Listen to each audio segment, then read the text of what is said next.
Fluorspar can be an unpredictable city. But fluency doesn't mitigate its problems. In some ways, it amplifies them. This is why we're deployed.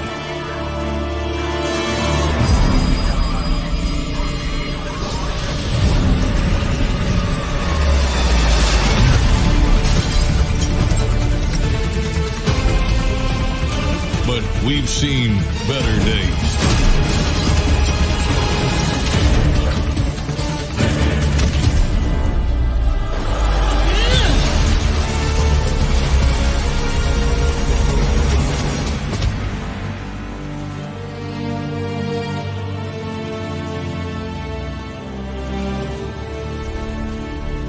Then why are we just now debriefing? This mission is not complete. I only know of her. Our lack of data collection is a problem. Valdez, I'm aware of your investigative talents. Braxwell spoke highly of you, and that's why you're on this team.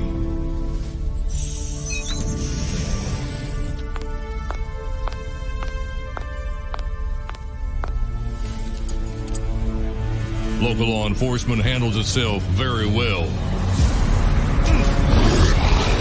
But there are those with abilities.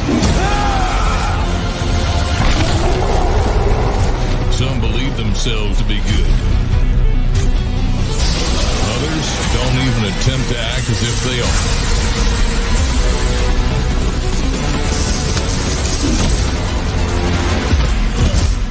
Either way, we're involved.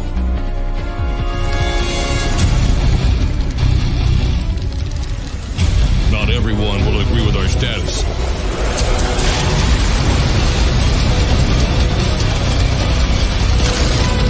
But that can be said for anything.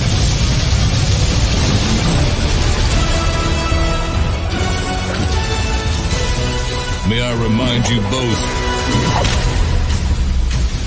we're Alpha Core, and failure is not what we do.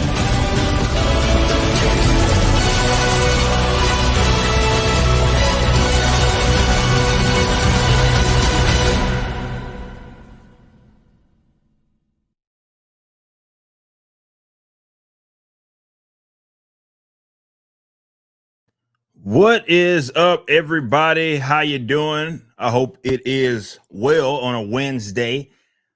We appreciate you hanging out. We are here with episode number 8 of Rip and the Silverback. We got a few different topics for you today that we are going to be discussing. They're going to be good, and I'm sure they're going to have us doing 2 hours of conversation before we ever get to the Super. But I do appreciate each and every one of you hanging out with us today. Of course, joined with the Silverback himself, or by the Silverback himself, Mr. Ass, brother. How you doing? I'm doing great. Wonderful. Just when you think things couldn't get any worse, Hollywood says, hey, never mind a Bud Light. Let's have a nice sherry trifle, shall we? God bless them. Oh man, I did talk about this earlier. I'm gonna reiterate some of the things that I did discuss before, but I have to say that I am thoroughly impressed by the ability to double down.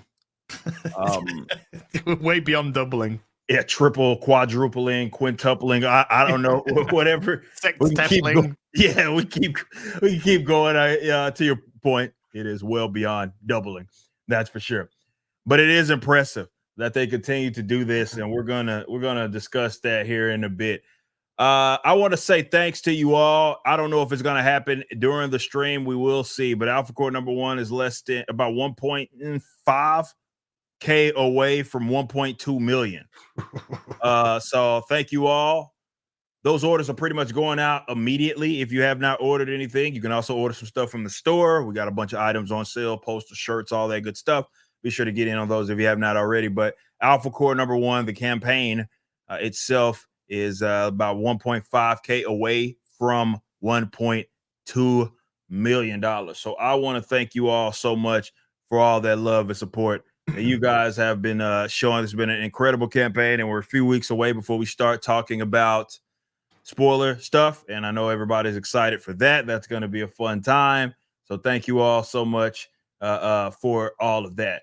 Okay, I'm going to change this. Hold on. And then we are going to talk about this here in a bit. So let me save that real quick. Okay, good. All right, perfect. So let's just jump right into it, shall we? Charmaine Obaid-Chinoy, director of upcoming Star Wars film, and she had some interesting things to say. This was on CNN. This was some little, I don't know, special New Year stuff that they were doing, and of course, they were talking to Charmaine here. Now, Charmaine she has some interesting things to say. We're not going to play the video. I'm not going to have you guys suffer through that again, but I will highlight some of the things it is that she said in this interview. And by the way, if you watch it, just understanding the context here, guys, this is pretty much mentioned immediately. If you look at if you watched it live on CNN, which none of you did, but the little bar at the bottom, the footer, if you will, all it said was, "Hey, first woman of color and female director of Star whatever." And then, of course, they name off a couple of accolades for Academy Awards. Apparently, those had nothing to do with this type of entertainment, by the way, and everything like some documentary stuff or something like that. So, they introduced her, and one of the first things she's like talking about is this first statement. So this first statement wasn't buried into the interview. It was like when she appeared on screen, this was what she said. And again, I'm reading this from Deadline, but it did come from CNN. So having an iconic franchise in her hands thrills the filmmaker, as she says it was about time a woman took the reins of a project in Star Wars universe. And this is the exact quote. "I'm very thrilled about the project because I feel what we're about to create is something very special. We're in 2024 now, and it's about time that we had a woman come forward to shape a story in a galaxy far, far away." The rest of the interview continues on talking about some activism stuff, which is how they introduced her, filmmaker and activist. So that's very important. And goes on to talk about Pakistan and all that stuff. So, look, I'm impressed, as I said before, because, I guess us as people that are on YouTube and we do these videos, we kind of keep a hand on the pulse of the industry, right? It's kind of, I don't call it a job, but it's more or less what it is that people are doing. So things that seem so obvious may not seem that obvious to them, but I would figure, at least now, considering the era around this type of stuff that forces female, all that shit that didn't work out, okay? And you would think that they would go into the next year making some adjustments. And it doesn't seem like they're making any adjustments whatsoever. In fact, it's like they're still operating as if it's 2016. So they haven't changed anything. That memo has not been got. So I know people have talked about Bob Iger saying things like, "Hey, we never wanted to be involved in a culture war stuff and all that." Well, nothing is stopped here. Definitely, when you understand how this type of stuff works, and people on the like campaign trail, they're talking about various things. They have their list of topics that they can and cannot talk about and discuss. So if you don't think that they highlighted this on purpose, you're crazy. This was something that they wanted to lead with. They wanted to lead with the fact that she was person of color first, whatever. And they made up a fake record for her. Did you hear that? Where they were like, first, what did they say? It was like the first female filmmaker. It's like what ESPN does. For you guys that watch sports, they do this shit all the time.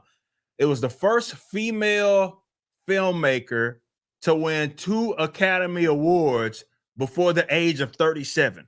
It's one of those fake stats that, like, if you watch sports, they do that type of stuff all the time. The first, this is the first person to dunk a basketball under the 2-minute mark, and they do all that type of stuff. So it's a very, very, very similar thing. And they gave her the accolades. Accolades have nothing to do with this. It's more to do with activism and other stuff, and that nothing to do with like the entertainment element of it. But I have to ask you, I don't know if you looked in. I haven't looked much into Charmaine. I for sure want to get your thoughts on this whole ordeal. Oh, I have. Oh, thank you. That's why we have you here. So, okay, I'll ask you this, and then I'm gonna let you kind of do what you do. Mm-hmm. Has this person, considering this is Lucasfilm, Star Wars, right? Big brand, yada yada. Has this person done anything of the likes that leads you to believe that they were hand selected because they were the right person for the job? Yeah, don't be fucking stupid.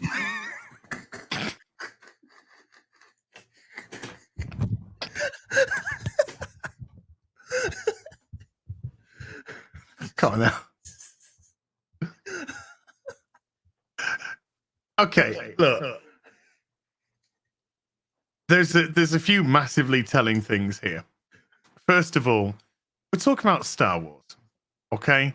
We're not talking about her documentaries on oppressed women in Middle Eastern countries or anything like that. We're talking about Star Wars.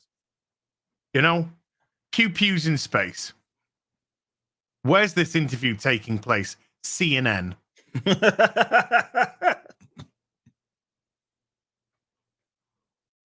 You get it? That's a good point. This has got nothing to do with Star Wars. They don't give a fuck. She doesn't give a fuck. Kathleen Kennedy doesn't give a fuck.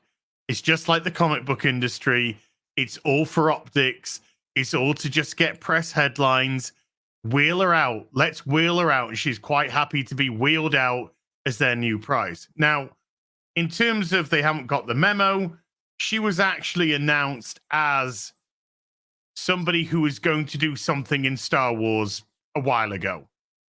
So it looks like they were trying to find, I won't say the right project, because I'm going to play devil's advocate in a moment, but a project for her. Now let's play devil's advocate. Let's say what she's saying is actually an element of truth in it. Let's just say it is about time a woman directed Star Wars. I mean, I don't know how Leslie Headland feels about all of this, considering she's got a whole fucking show coming out. But never mind, that's by the by. Neither here nor there. Neither here nor there. Let's just say there's a kernel of truth in what she's saying. It's about time a woman comes in and directs a Star Wars film. Sweetheart, you ain't her. You ain't even close to her. You're not even in the right field, genre, type of who's required from a capacity for the capacity. You're a documentary maker. I've been through your history. There is nothing there whatsoever that even hints that you should be anywhere near a film. Never mind near a science fiction film on what used to be, because now it's had a colossal fall of grace. One of the biggest franchise, if not the biggest franchise on planet Earth. This is Clown World doesn't. I mean, we're so far beyond Clown World. We're in Clown Universe. You know, we're in Clown Solar System. This is going to be. You have got a woman who doesn't deserve this position, who's going to do a movie about the woman who destroyed the fucking franchise.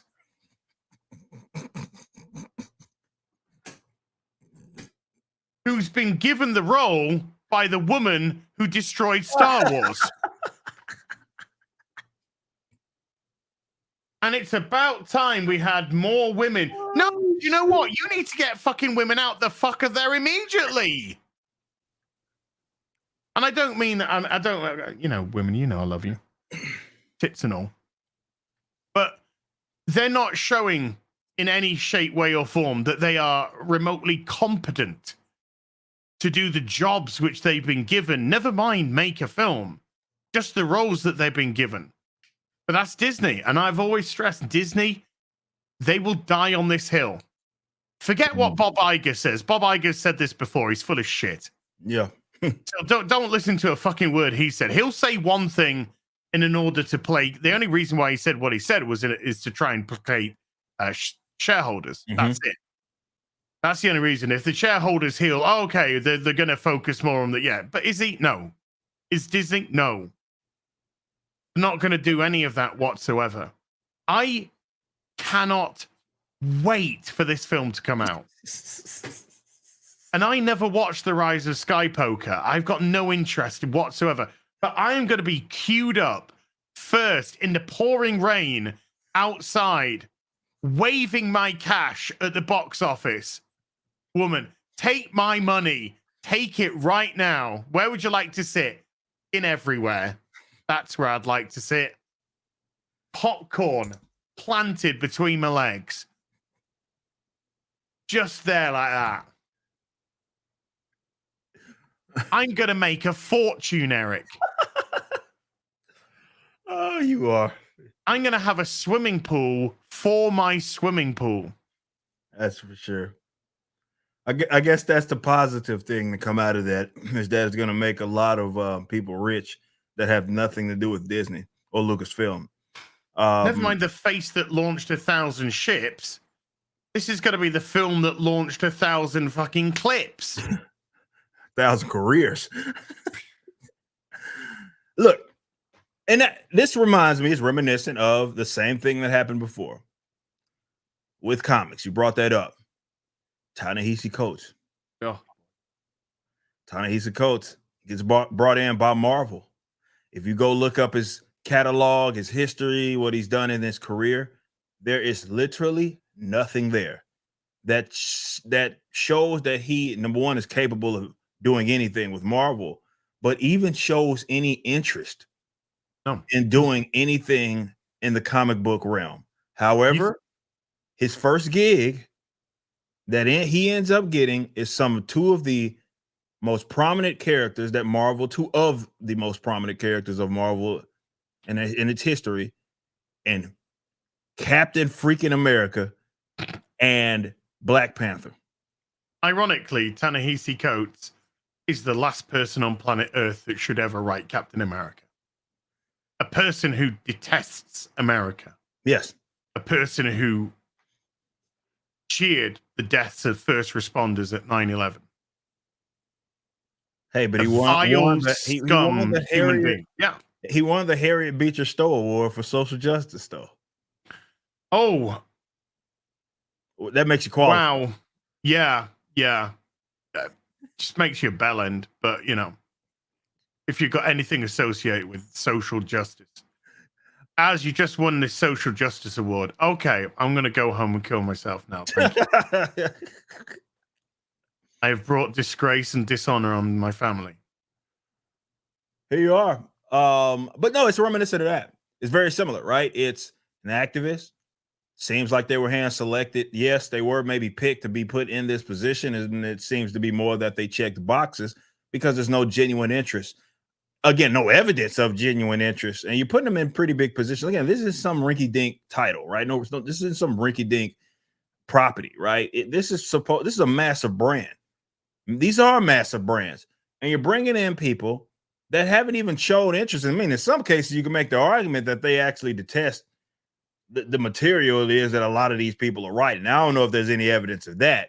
I know that there's some stuff that came out again of her saying that she wanted to make people uncomfortable. She wanted to make men uncomfortable. Oh, excuse me. Let's be precise and correct. She wanted to make men with what would you say in terms of percentage as? Yes, we know there are females that watch Star Wars, but what would you say would be the percentage of the Star Wars fandom that is made up of men? 95. Okay, 95%. 95%. And here you go, bringing in somebody who says that they want to make the core demographic for your property uncomfortable. Make this shit make sense.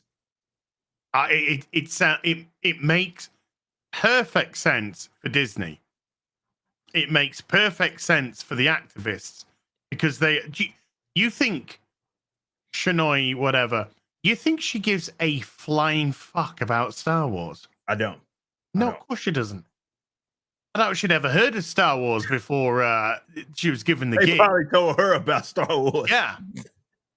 She said to Kathleen Kennedy, Kathleen, what's Star Wars about? And Kathleen said, fucked if I know.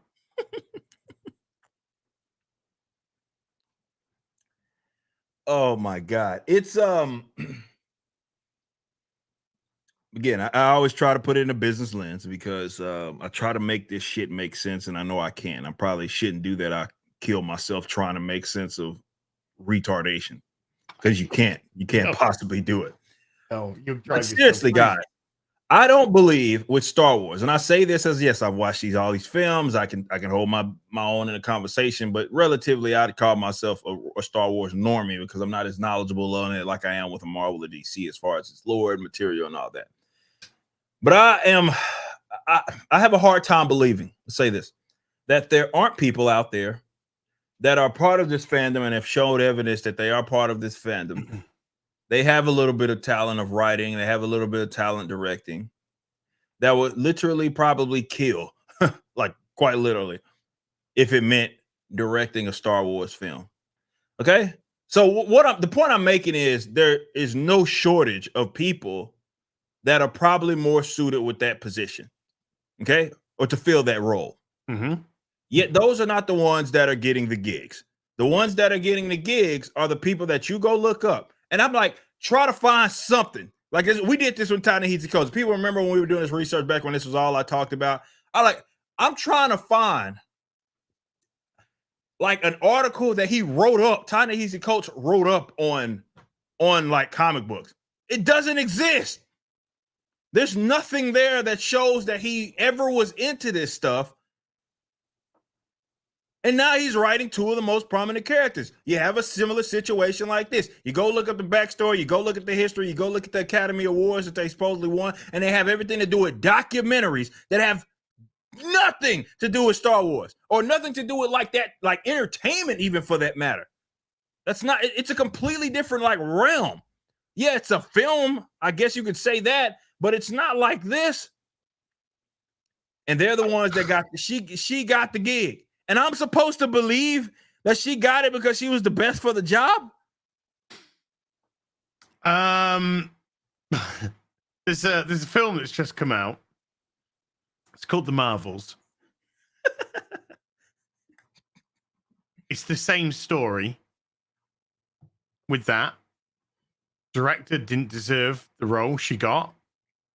The budget she got, she wasn't qualified for that position at all. Characters nobody likes. 200 million worldwide. That's it. Lost $400 million. Almost half a bill. You know, and they've gone right. Let's copy that homework. And instead of Nia DaCosta, we're gonna get Chinoy Shaneem documentary fucking winner 2001, blockbuster champion 1993, 1994.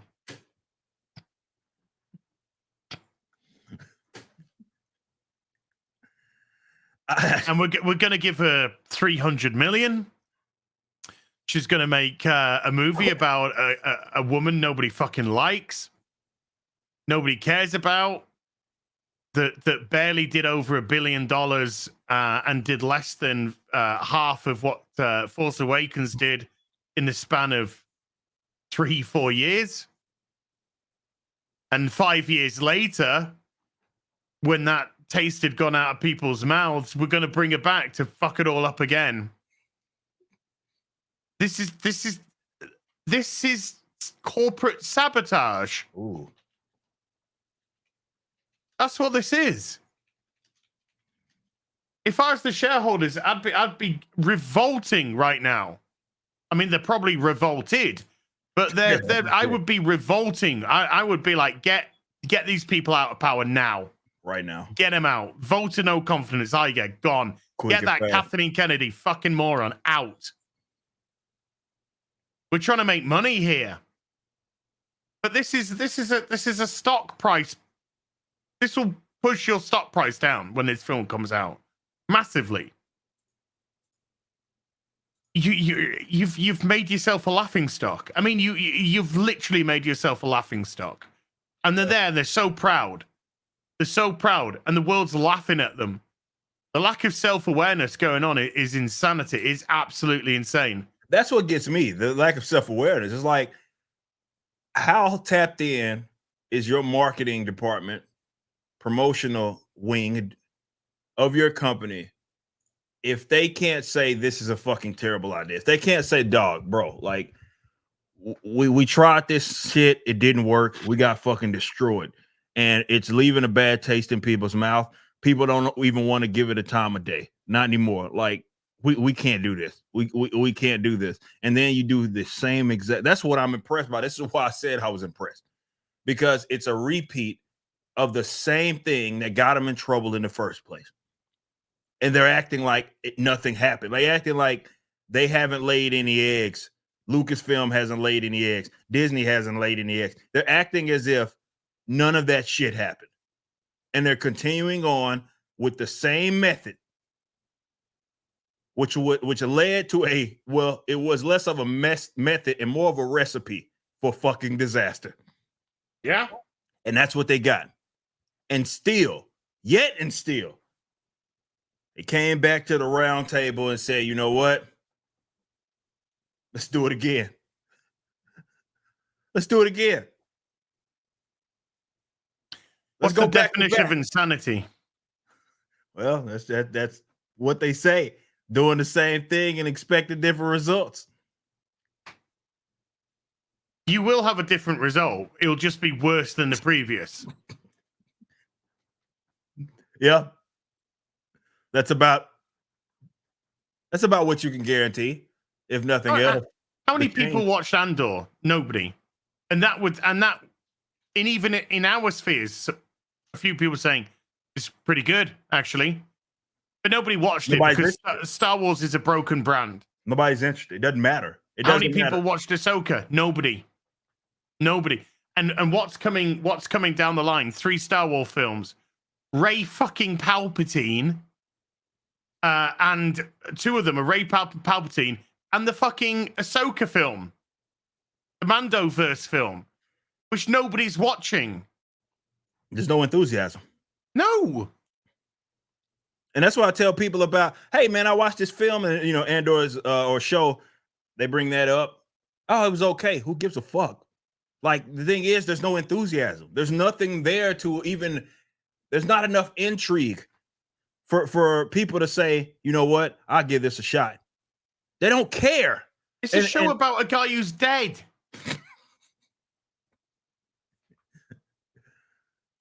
No interest.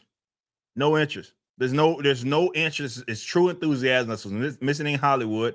That's what's missing with all of these properties. They don't have any enthusiasm. Nobody's looking forward to anything. It's a chore. Everything's a fucking chore. Everything is like, everybody's going to watch this shit. The people that are watching it, it's ulterior motives involved. Like you said, you gonna make money off of this stuff. Okay, and then you got these, like, you got maybe your reviewers and all that. But like, when it comes to like the general fandom, what general fandom? Where is it at? You gonna who's gonna look at the Charmaine chick and be like, yeah, that's gonna put butts in the seat right there? I saw that interview on CNN of all places. CNN. And you know what? Now I am finally stoked to go see fucking Star Wars. Nobody is saying that. No, this isn't like, see, this is what they need. Okay. Again, trying to approach this from a businessman standpoint. What you need is a fire, right? Lit under, and by fire, I don't mean like setting a bitch on fire. They're already doing that. I'm looking at it in a sense of like rocket fuel. Like, you need somebody to get this shit off the ground, right? And to light a fire up under everybody that's there. And I'm talking top to bottom in any project that's involved. Like, it has to be people that can get butts in the seat, that have interest, that show they love this property, is all that you need to be working on any of this stuff right now. You can't afford to take those types of risks. You can't afford to be like, I'm going to put someone in this position that has never done anything like this. They're directing a Star Wars film, and they've never done shit close to it. There's nothing that they have done. And when I say nothing that has been done, I would accept proof that they were just this ultimate Star Wars fan. They had a blog or some shit. They had a YouTube channel. I don't know. They had something that showed they were stoked for this stuff. They love this. Their heart and soul is in it. There is nothing there. The only thing that we got, and I get it. You're like, hey, I want to get creative people, and there's creative people that have maybe done other things that can do something that will cross over into this. The problem with that is that right now, considering the state of Star Wars, they can't afford to make that type of decision. You've got to get people, you need trust, and you need to regain it with your audience, which you're not going to do. But you get what it is that I'm saying. There has to be an attempt there to gain trust with the audience. And in order to do that, they're not going to take it, bringing in someone that they, for one, don't even know about. And then when they do learn about them, there's nothing there. There's nothing there that says you're going to make a good Star Wars film or you're going to direct a good Star Wars film. Well, they do have a documentary, because that's all they make, coming out, which is an inspiring story about 6 street-connected children who are chosen to represent their country at the Street Child World Cup in Qatar. Now, when I read that, I was like, fucking hell, that just mirrors the position of the Skywalker family and Shamir's struggle with the Tusken Raiders. Okay. Or we could watch A Life Too Short. Social media superstar Kandil Balakh pushes boundaries in conservative Pakistan like no other. In 2016, high on her newfound celebrity, Kandil exposes a well-known Muslim cleric with tragic results. That to me Screams really, Star Wars to me. it screams Star Wars. So I'm trying to even look from a direct. All right. So with the director, as the okay. So she apparently directed Miss Marvel 1 or 2 episodes.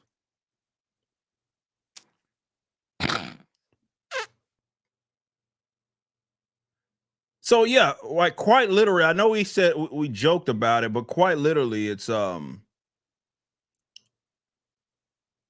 quintupling down. I wouldn't have anyone that worked on this shit near anything that I'd be doing.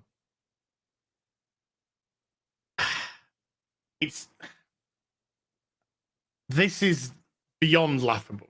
It's not even parody or satire anymore. It is corporate espionage. Yeah, and I'm looking at all the stuff that she directed outside of Miss Marvel. It's documentaries and oh, let's watch Freedom Fighters together after this, buddy. Here's something. What is this?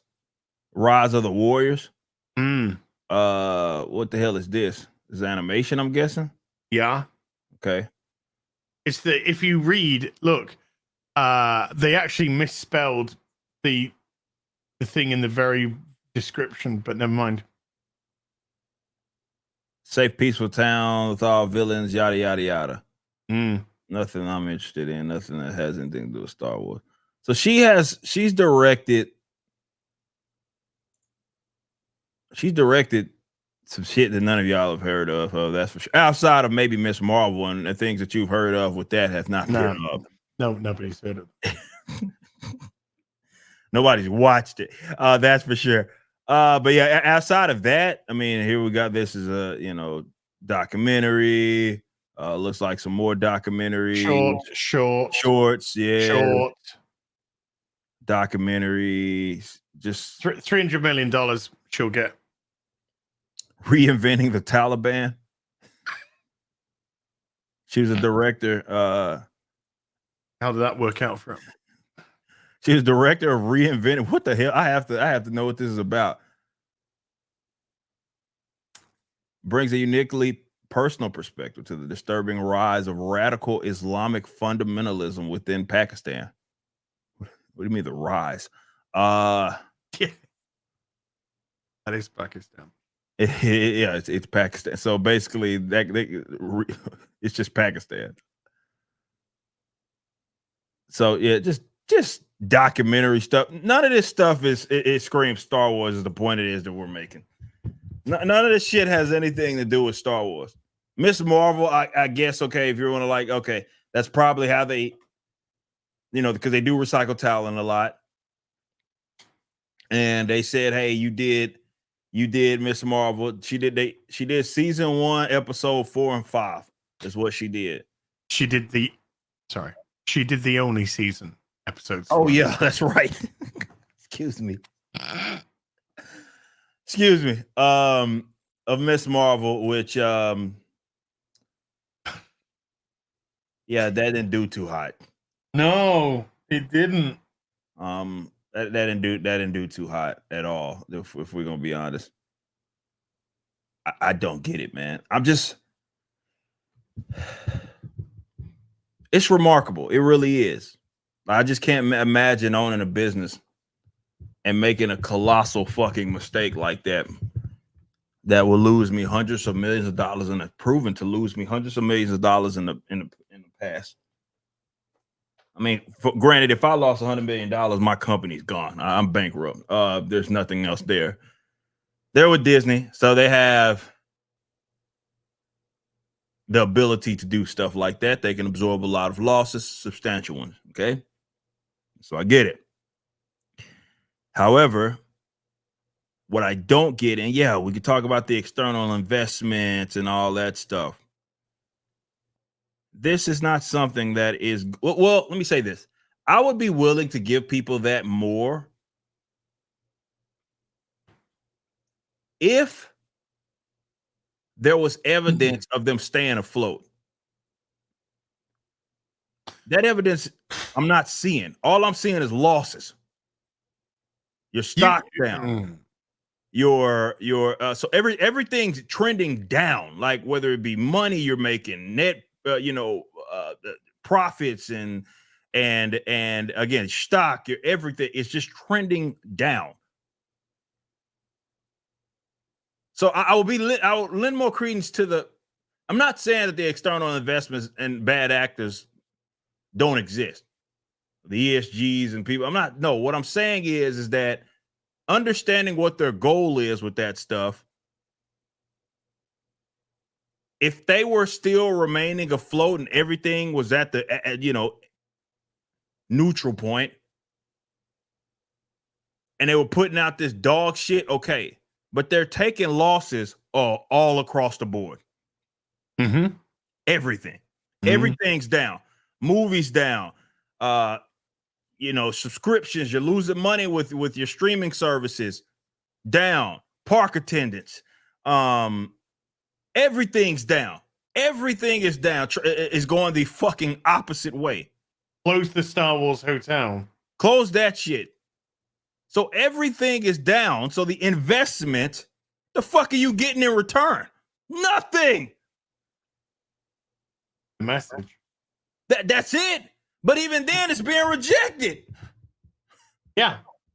And then they get supported by BlackRock or Vanguard or wherever they're. Or whoever. Well, Blackguard actually does have an investment within Disney. So, yeah, probably Blackguard. But that's BlackRock, the thing. Sorry. It's like everything's trending down. The people that would listen to you, even the people that hung on for dear fucking life, are like, all right, I'm tired of this shit.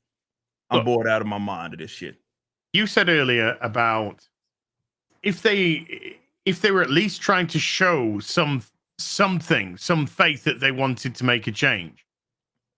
You could, even if Disney tomorrow said, we're announcing our new Star Wars film,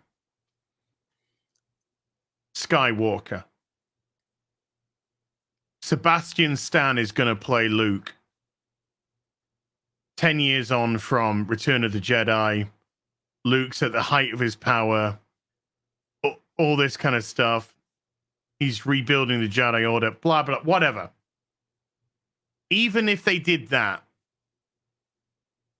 I still think they're up against it. I don't think that would Well, I bring think huge amounts of people back to the yard. yeah, because it's brand damage. Broken. It's broken. It's You had a people see- Batman movie come out a couple of years ago, The Batman. Didn't even 770 million, didn't even hit $1 billion. You had the dark, you know, you had the Nolan trilogy, they did phenomenal. But you had a Batman movie, a solo Batman movie, and it couldn't hit $1 billion. Couldn't get close. Nobody cares. That's There's called no brand. interest. That's brand damage. That's it, exactly. It's like you see it, and now you like your stomach is like, fuck no, man. I'm not. I don't even want to see this shit. Like, but that's what's happened, and I think that's what's worth paying attention to, if nothing else. It's like now it's to the point to where you have some of the most dedicated fans, proven dedicated fans, and they have completely checked out. They've said, I don't want this shit. I'm not interested in this shit. I want nothing to do with this shit. And again, that's where this is why I'm not willing to, because I think it lets them off with just a tad easy. I'm not willing to say that the one reason why all of this stuff is being done is on purpose, as far as like from an investment standpoint, and that's it. I do believe that they have some insanely retarded, unqualified people that are in positions of power. And the reason why I say that is because I have had discussions with people that are part of this machine. And if you talk to them, and I'm being serious, guys, if you talk to them, it feels like they are living in a completely different fucking dimension. Amen. They believe that what they do is righteous. Yeah. It's just, it's what, I mean, look at the comic book industry as an example. Both of those are tied. We know we're talking about Disney. You got Marvel there as well, right? So at least it kind of ties into this. You know, you will talk to these people, and you know, we've talked about it before, where they say the comic book industry is doing fucking fantastic, right? And now we know what the evidence shows. Yeah. We see it with our own eyes. We see the lack of enthusiasm. We all see it. It's right there. Black and white, crystal clear. I went to when I went to see my mum for Christmas, I went to the local comic book store. It was closed down. Damn. There. That's it now. That's rough. Went shopping there when I'd go down and see my mum. Such a familiar story. Read an article the other day about actually, no, it was a tweet. And they went through a thread talking about there was this comic book shop been around for 30 years. That bitch is closing down. Mm-hmm. And again, if you talk to some people that are part of the industry that walk around like they shit don't stink, one that we're going to talk about here in a little bit. Oh. If you talk to them, like no cameras, no, there's nothing. If you just have an honest discussion with them, these guys are they live in a different fucking world. And I'm not kidding, guys.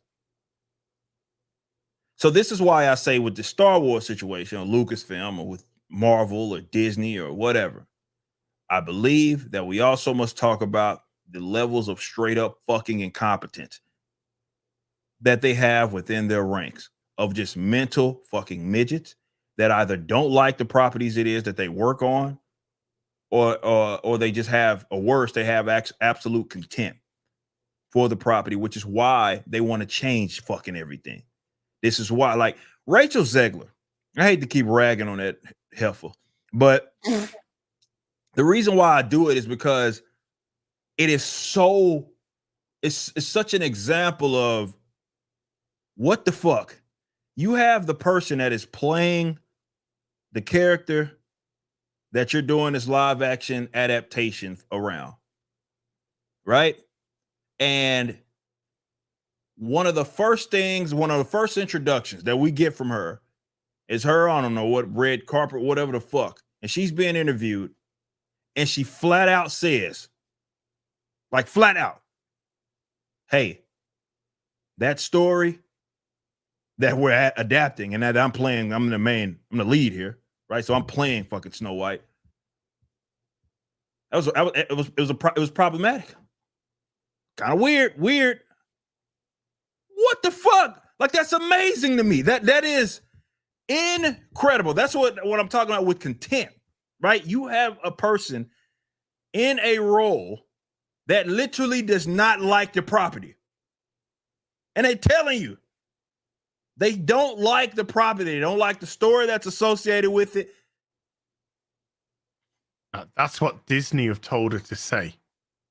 That is what she's heard from the actual people in the company who were talking to her when they were explaining their vision of this Snow White. They go, Rachel, times have changed. Women can do things now. And this is going to be reflected in Snow White. No, the prince will not be there to save her. She's going to go into middle management and live her life as a middle-aged, barren, unmarried woman, and then realizes too late. That's what she's been told. So then Rachel, because she's a fucking child, then goes and parrots that to the press because that's the narrative from Disney. What have we got with fucking Shanine here? What's the first thing she says? She goes to a news outlet, a far left ideological news outlet, not a fan site of Star Wars, not a geek site, nothing like that. A far left political news site, and says it's about time a woman shaped Star Wars. I would just, if that was the first thing that I heard, if I was just a customer and obviously this wasn't my work, I'd just be like, fuck off. You smug fucking bitch. Fuck off. Who do you think you are? These people think they're way above these franchises. They think they're too good for these franchises. I agree. These franchises are just silly stories about wizards and laser swords for mouth-drooling blue-collar scum. Yeah. That's what they think. They look right fucking down at you. They've no respect for the characters. They've no respect for the history. They certainly have no respect for the customers. You just got some smug bitch that makes fucking documentaries come out and go, it's about time a woman shaped Star Wars. Oh, shut your fucking mouth. Ugh. It's insufferable. I would agree with that 100%. I really would. I would say that, yeah, they do look it down on the audience. They probably looked at these properties, especially these leaders, and I use that term very loosely, very fucking loosely. They're in positions of leadership, again, loosely, in properties or companies that own properties that despise is far too nice of a term. I do believe that they don't like the culture. They detest the culture. Yeah. Detest it. Yeah. And it's paramount for you to see because of the way that they speak about it, the way that they've presented themselves. I'm here to make men feel uncomfortable. Okay. Well, as a man, if that is your position, maybe I don't need to watch your shit then. Why aren't men going to see this? Misogynists, a lot of them. No. You are telling us at every opportunity, when you go in front of the cameras, when you when you're given a microphone, you're telling us every fucking time to get out the cinema. Yeah. Not to get in, get out. Yeah. This isn't for you. Time's up. Women's time is here. Everything they say is saying to you, go. You're not wanted. You're not needed. This isn't for you. And then, of course, when people don't turn up, they then go to the press. Right, oh, well, it's just racist. It's misogynist. It's this. It's that. It's the other. We're going to lay every single blame under the sun at somebody else because we're too fucking narcissistical to look in the mirror and see what the actual problem is, which is us. Rinse, repeat, rinse, repeat. We've been having this for the last 7 odd years now. And it's permeated away from fandom into normal people, into just regular normies who are now sick of it because they're even pushing that onto the regular normies now. And they're rejecting it. Of course they are. Like, because most people are fucking normal. True. Yeah. And this is why, I've always said a million times, like, they're really catering to an audience that doesn't exist. And the ones that do exist don't either have the capital to like invest in it as, customers, or they just, their enthusiasm is so insincere. It's not real. So that's why it's always contained to like Twitter and shit like that. Like, it's not really genuine, right? And so that's why it doesn't equal butts in the seats. It doesn't equal sold books. It doesn't equal viewership. None of that stuff. No matter how much money they try to throw behind it and get people to believe in this shit. It's just fascinating. It really is. And this is why I do believe that this was it's a coordinated, like, look, I don't want to get too political here, but it's just a reality. If you understand the authoritarian left, you understand that they have long had a history of infiltration because they're not creators. They've never been, to be fair. Not in a way that moves the needle. So what they do is, again, they've historically done this, is infiltrate institutions that already exist and then use that as their platform because people will see it as legitimate in some kind of way. They would then use this as their platform to peddle whatever dumb shit it is that they want to peddle because it's just a vehicle. It's not anything they care about. It's not even a car. We're talking about vehicles. It's not even a vehicle that they give a shit about. It's more of a means to an end. Okay. So they infiltrate, hijack, which is why it would be so impossible to take it back away from them unless you bought the entire property and gutted it, much like Elon did with Twitter. Because they work so incredibly hard to get in this position. Very hard, extremely hard to get in this position. This is all they cared about. This is all they wanted, was perceived legitimacy. And they can't get that creating shit on its own. We just went through this person's catalog, right? Have you heard of anything on that fucking list? This Charmaine, whatever. I haven't even heard of her. It up. Well, yeah, to be fair, you never even heard of her. To be fair, yet they are working on the biggest property, right? Outside of Miss Marvel, and again, the things you heard about that have all been not good, okay? But it's the type of shit I'm talking about. It's not interest. It's not genuine interest. Nobody gives a shit about any of that. They just want to peddle whatever bullshit, and this is their vehicle. Sometimes it's not even with the property itself. A lot of times it's the status that is now given to them just because they are now associated with it. That's good enough for them, right? And this is why I think it's so unrealistic for these idiots to change. I just don't think they got it in them. And you are up. It's going to be less of a fight. It's not even a war.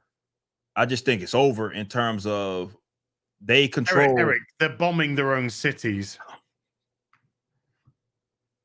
Cutting off their own legs. That's all they're doing. They're just carpet bombing their own fucking cities. And that's why I say get out. Have fun with it in other ways. I mean, this is why, this space has been so, I know, valuable to a lot of people, a lot of you guys that are here. And I appreciate that. Over 2,100 of you guys, shout out. Us having these conversations just so you know that you're not fucking crazy. Yeah. Because I know there was a while there, right, where you would see all of this, the writing was on the wall, and you're like, yeah, man, this is going in a direction that I'm not. I don't. They're telling me that it's good though.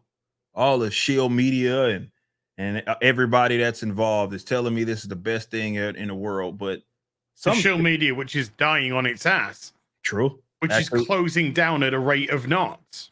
true, because they were particularly in the geek field, you know, particularly in the propaganda field, you know, what's it called? Mine's gone blank. You know, the one that has Kotaku and all of that. Oh yeah. They got the whole line of things. Yeah. They're done now. Yeah, Absolutely done. Kotaku's walking corpse. I mean, it's been a walking corpse for ages, but it's a walking. That's going to go. That's going to go the way of BuzzFeed and all that sort of stuff. It's gone. oh fucking because nobody cares. Have you seen the interaction? Some of these Twitter accounts have millions of people literally following millions, them, no and they interaction. get tens of interactions. Yep. You go to their YouTube channels, they get 1,000 viewers if they're lucky on a video, with hundreds of thousands, if not millions, of people subscribed. There's nobody there. There's no fan base. There's no audience. They've lost it, and they've lost it over here to people that will actually talk to them like a normal human being. And they'll tell them if you liked it, yeah, I liked it. If you didn't like it, didn't like it. True. But they're sick and tired of being gaslit, and they're sick and tired of being fucking John Campioned. Oh, Chong-Chi, some of the greatest fights ever in fucking cinema. Oh, God, fuck off, John, you massive fucking shit. Take Disney's dick out your fucking mouth for 1 second. People are sick of that shit. Yeah. Sick and tired of it. Yeah. It's just not real. It's not genuine. It's not. And people picked up on it. And I think that's why there was this explosion, of course, of alternatives and explosion of people like, you know, us that are in this field of really, we were just saying what it is that we were seeing and just being honest with it. But these guys are not interested in any of this shit. And I think that's the theme. The theme is that your favorite property is controlled by people that could care fucking literally could not care any less. I know everybody gets to turn a phrase kind of wrong. But they don't care at all. No.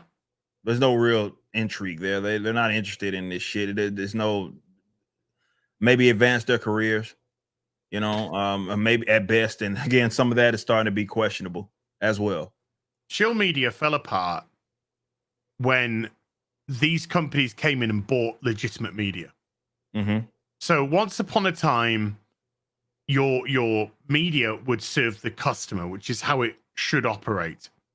Product would come out, they would review the product, and they would tell the customer whether or not they thought it was worth them spending their money. That's what the transaction is there. Then the corporations came in and bought the sites. Mm-hmm. And then they said, of course, because they bought the sites, you got to say that it's good. You got to push these things now. So all the things which are crap, they're now gaslighting people and saying they're good. And then they go even further because they've been empowered to do so. Then they start to attack the customer because that's the narrative coming from the companies which are having the negativity thrown at them. That's the response to them. So what started off as serving the customer got bought out by the people who are making the product and then pushed back out there. And that is not the relationship that you have. That is a compromised relationship immediately. Mm-hmm. And that's why they've destroyed themselves. Yep. So now people have done what they've always wanted to do. Just go to somebody who's going to tell them the truth. They might agree with them. They might disagree with them. They might not like what they have to say. They might like what they say. But they're wanting for at least that authentic, genuine the authenticity. That's what they want. Yes. And they're not getting that. No. They want straight talk. And this is the same thing with these appointments, with these films, with these TV series, it's exactly the same thing. People are looking at an inauthentic job being given to these people. Mm-hmm. And they see that. They're not stupid. I know that they think we're stupid. I know they think we're just brain, oh, no, it just buys the shirt, it just buys consumer. That's how they look at us. But we're not fucking stupid. Yeah. Customers aren't stupid. They see. They see it. Why that person doesn't deserve that role. Why are they there? Oh, look, she's on CNN shitting on men. Look, she's on CNN going, fucking hashtag me 2 times up, hashtag women, hashtag the force is female. Fuck off. Yeah.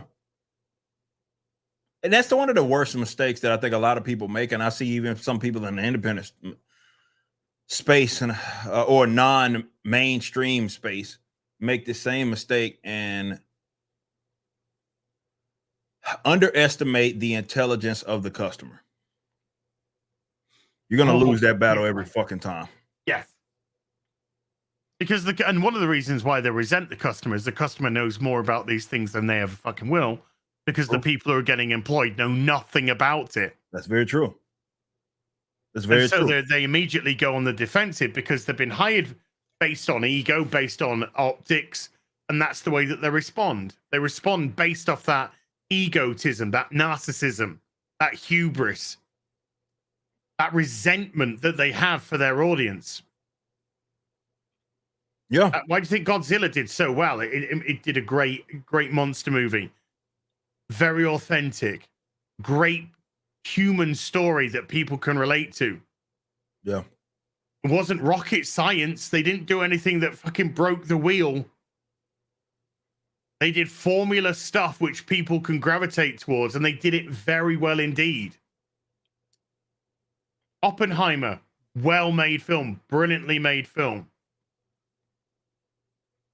Yeah. And even Barbie, because it allowed women to feel feminine again. After years and years of being told, oh no, femininity is weak, femininity caters to the male gaze, femininity is bad. All this negativity around femininity. Men in dresses are women. All this fucking horseshit. For the first time in a long time, women could be girly. Put on pink dresses, celebrate their femininity. In a fucking industry which has been pounding them. Oh, you don't want femininity, you want strong woman. You want woman with man's traits being fucking girl boss. No, they don't. Yeah. It's they appeal to an audience that doesn't really exist. I don't think it exists any fucking where, to be fair. But yeah, like going back to that point about these customers, man, and you know, look, I know every time I bring this up, people get upset, but I'm right on this, and I hope that people that are aspiring to be businessmen really understand this shit.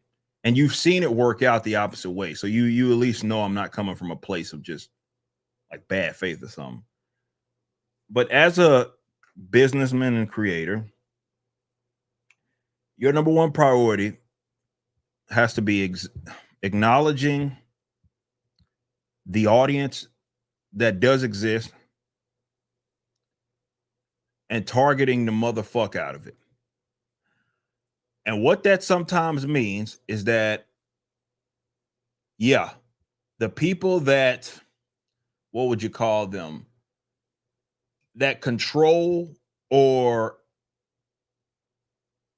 promote the established channels, okay? They may, that includes your peers, right, as well. They may be trying to talk you off a ledge, saying that this is not what it is that you should be doing. And that's because they're short-sighted and they don't give a fuck about the customers.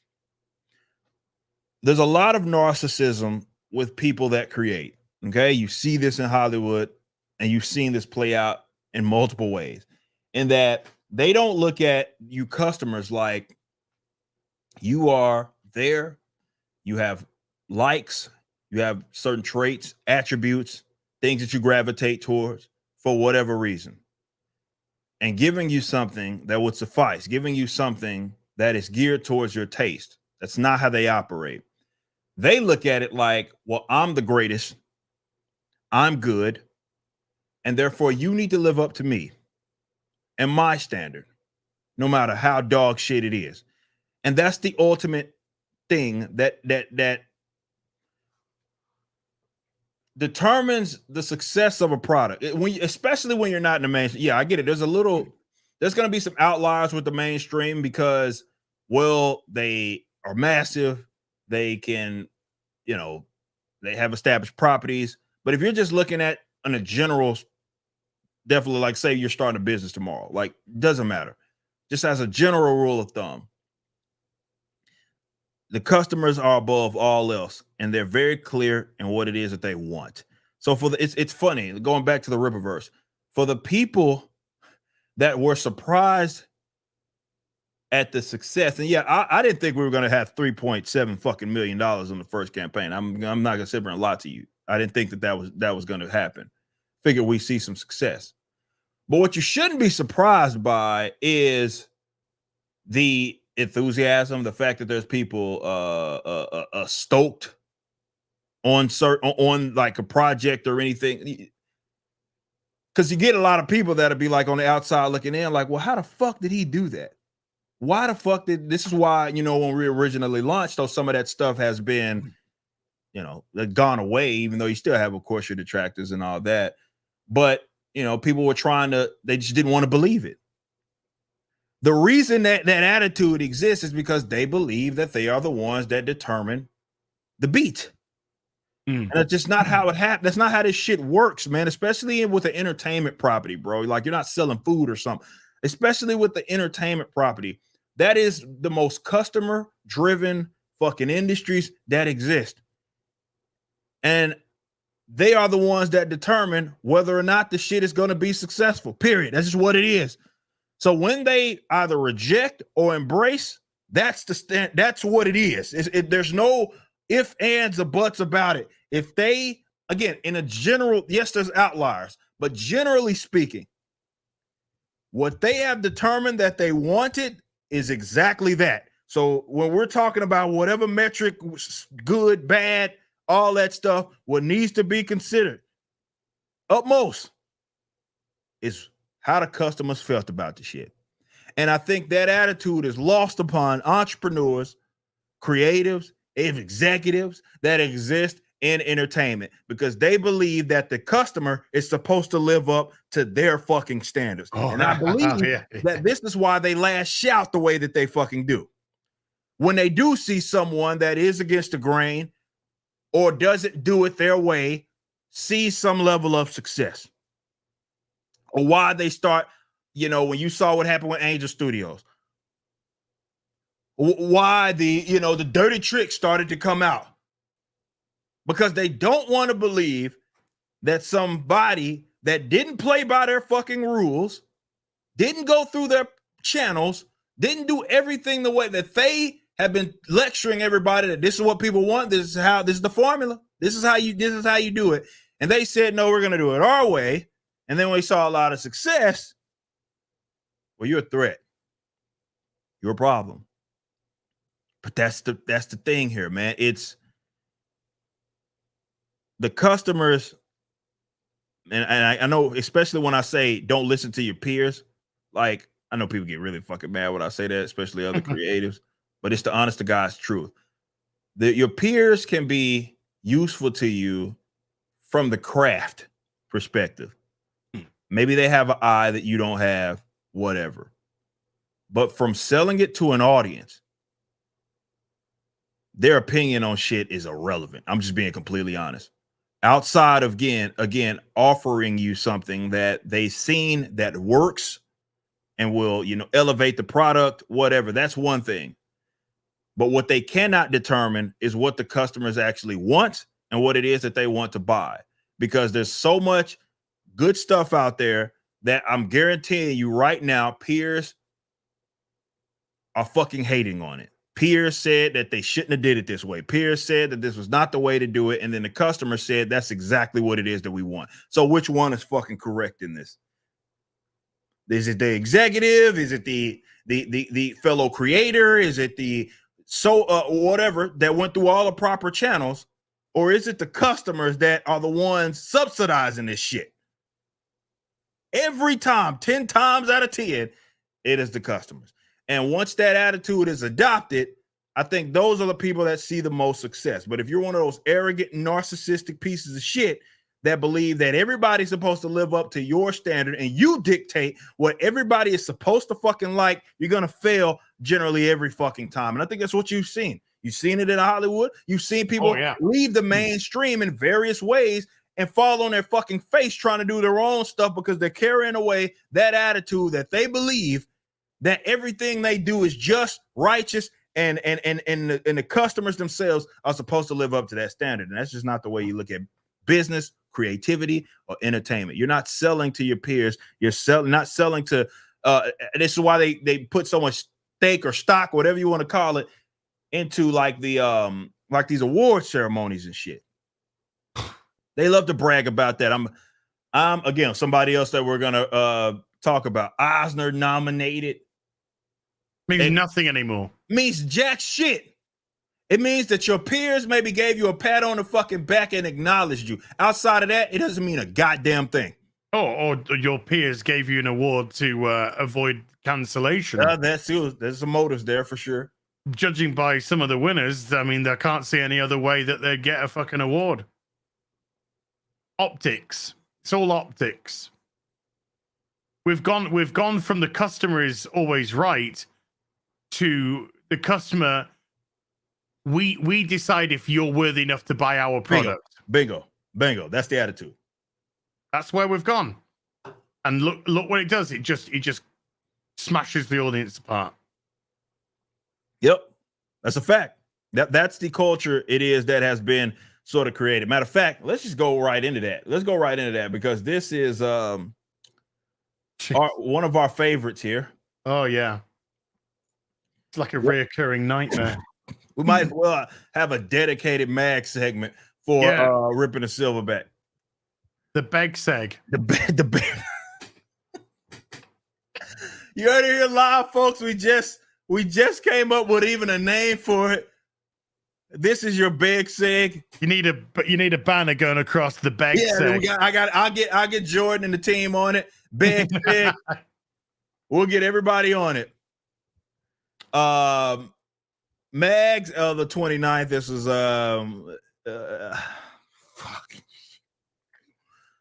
yet again 3-4 days after Christmas, a couple of weeks after they took to social media to brag, to stick it to the haters that they had been personally handpicked by Zack Snyder's marketing team to write the prequel to Rebel Moon. That'll learn everybody. Ha! I'm Max fucking Visaggio. I'm amazing. Give us some money.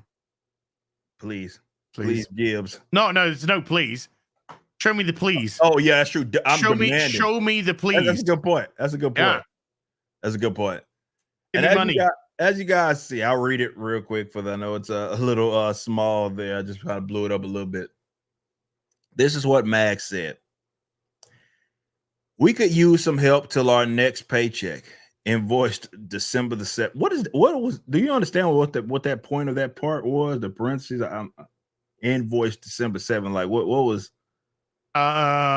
We could use some help to our next paycheck. I think their last paycheck was December the 7th. Is that what they're saying? Okay. Yeah. Invoiced December the 7th. Okay. Following a pretty catastrophic month. Of course, there's the Cash App and the Venmo. Sorry, that can part you really tell yourself a little bit more, please? Yeah. That part is the one that's really interesting. Catastrophic month. What the fuck happened? I don't know. I had a great December, me. Oh, Miles was fucking fantastic. It's very telling. It's really telling because this is almost a monthly occurrence. So it's not as if this is a one-off. And it's very difficult to have... Well, first of all, it's very difficult to have any sympathy for somebody who's a piece of fucking dog shit, who's an absolute disgusting human being. So there's always that. But let's just, Mags is in a world of pretend. So let's just pretend that Mags is nice. It's still, even if they were nice, comes to a point where when you're begging for money, when you're in an industry, a privileged industry, nearly every month, then even the person with the greatest of patience will turn around and go, get a different job. Yeah. Period. This is not working for you. If you are begging for fucking money nearly every month because of the line of work that you're in, where's Sean Gordon Murphy begging for coin? Where's Eric fucking July begging for coin? No, they don't need to because they got shit going on which actually works and sells and makes money. So if you're in an industry where you are not making money and it's forcing you to literally panhandle on the internet in an effort, of course, to make sure that your peers do that to avoid cancellation by the Whisper Network. We know who's giving money. We know who's not. Because, of course, if you're in the industry, you can't give money anonymously. You have to show them that you've supported them. You have to show them that you're an ally and all that fucking dog shit, buzzword nonsense. Get a job. Get a fucking job that pays money. This industry ain't working out for you. Hand-picked, hand-cooked, whatever you're fucking hand-jobbed, whichever it is. You're not made for this industry. You're not making money. You're embarrassing yourself. Yeah. You're the DSP of the fucking comic book industry. You're just a beggar. Get a job. Go to your local fucking job center, get some applications, put in something, work for a living. Yes. I mean, we all know that that's never going to happen. It ain't ever going to happen. Look. B, I wouldn't let them anywhere near a fucking, That's I wouldn't let point. them Once they start sweep a street. Yeah, that's true. We've been through this. Yeah, we have. And that's it.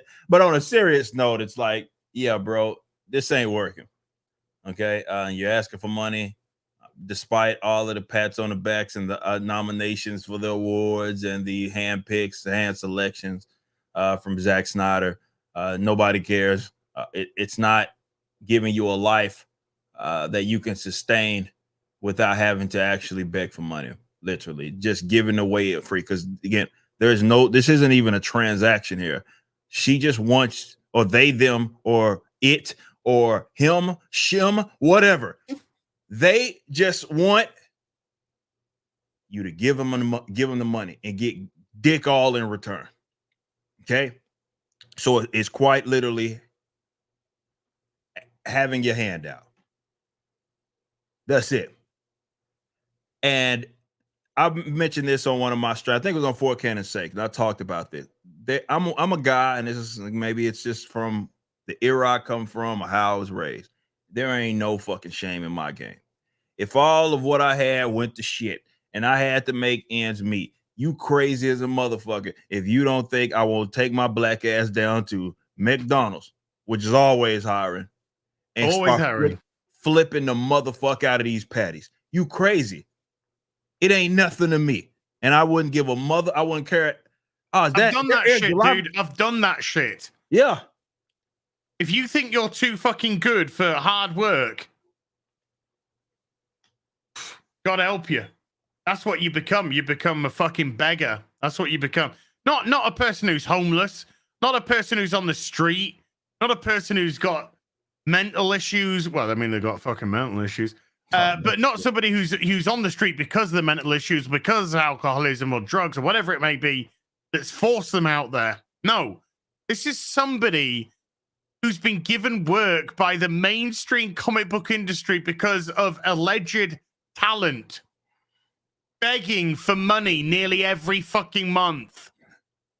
Yeah. Hey, did you see Mark Millar begging for coin last month? He calls his own shots. See Todd McFarlane begging for fucking coin? No, don't think it did, mate. I see Mags nearly every fucking month doing it though. True. Every fucking month. It ain't nothing to me. Like, and I think that's why there is a problem with the industry, right? It's like that's a mindset thing. Like that's something that trans that wasn't trying to say. Yeah, I mean, you got it. I was gonna say you're not transcend. wrong. I was gonna say transcend, but I guess I could have stopped there. Transcend, more like. But on a serious note, it's something that transcends. We are being serious, mate. Yes. Have you seen the fucking stats? Oh fuck! Oh man, yes. This is ending one way, mate. It's this is ending factual. one way. Either way we go. Yeah. Either way we go. It's a factual statement. But this trend, the attitude of like this type of attitude that transcends anything it is that they're doing. This is not anything that's necessarily unique. That's as a human being, you got fucking problems, right? You feel some kind of way that you too good to go take your ass down to the again the McDonald's or wherever. I'm willing to bet within a 0.5 mile radius of wherever the hell Mags is, there is a McDonald's. And if it's not a McDonald's, it's another fast food restaurant that is hiring as soon as you walk in the door and ask. When I was 16 years old, that is the legal age in the UK that you could go out and get a job. At least it was at the time. I don't know if it's changed. As soon as I turned 16 years old, I got a job. I got a job at the weekend. I did school during the week, and I got a job at the weekend. And when I turned 16-year-old and got that job at the weekend, my mum said to me, "Well, it's time to pay some fucking rent." So I started paying some rent. Not huge, nominal amount, but a little bit of rent. And I'd go to school, and then at the weekend, I'd go fucking make hot dogs, flip burgers, clean, scrub, everything. And I got paid £1.69 an hour. Nothing. Absolutely nothing. And I'd work 8 hours, Saturday, Sunday, back at school on Monday. And then when I left school, took a year out, worked. Just worked. Try to make a little bit of money. Try to do something. Hard jobs. Hard graft. You do what you gotta do. You got to do that. You got to put fucking food on the table. You got to pay your fucking bill. You got to have a life. You got to do what you got to do. And if you think you're too fucking good for that shit, do you think that stuff's beneath you? Well, I mean, it typifies Mags perfectly, to be frank. But it shows again in itself an absolute horrendous problem within the comic book industry. Absolutely. Quite evidently. Mm-hmm. But sympathy ain't on my table, because you could go out there and you could do something, but you don't, because you're too good for it, because you're Max fucking Visaggio. You cut a body part off to get some fucking jobs. And you can't even get jobs now. So, oopsies. Oh yeah, I don't know who in the fuck is giving Mags money. Foolish waste of your money, I would say.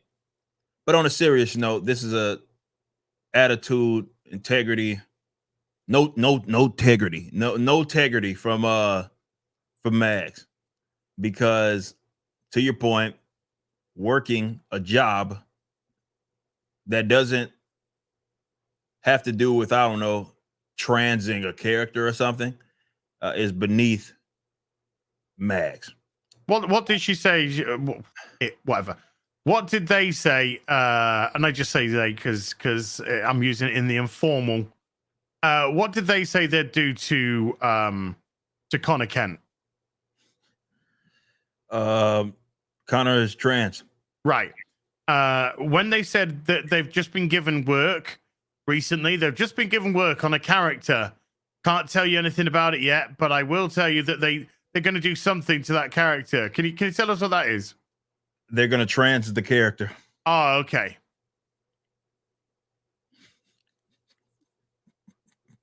Cheers for clearing out for me, mate. Appreciate that. So yeah, because I guess the opportunities are few and far between of trans and characters, which is the Max special. There's no money coming in.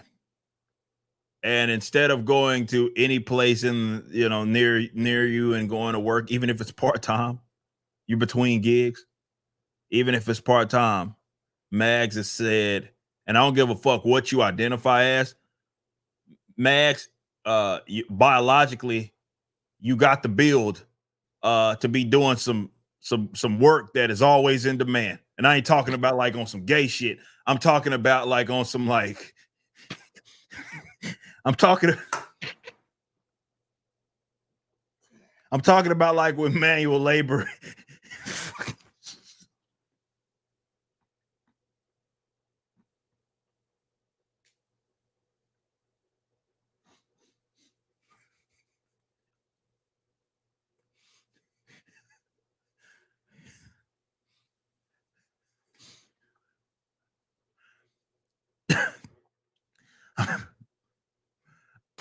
Ask Doctor Who. They're hiring.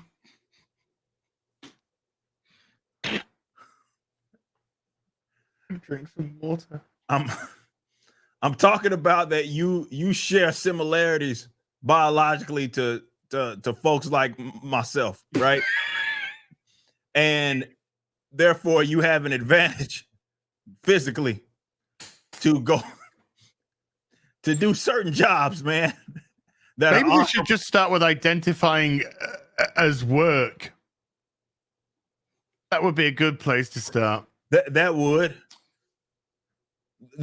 for sure. But seriously, Mags, be nothing but serious. That's just the problem. That is actually the fucking problem, Eric. Go get a fucking job. Get a job. That's what the shit boils down to. Go get a fucking job. Like, go again. You're not too pretty. You're not fucking pretty at all. But you.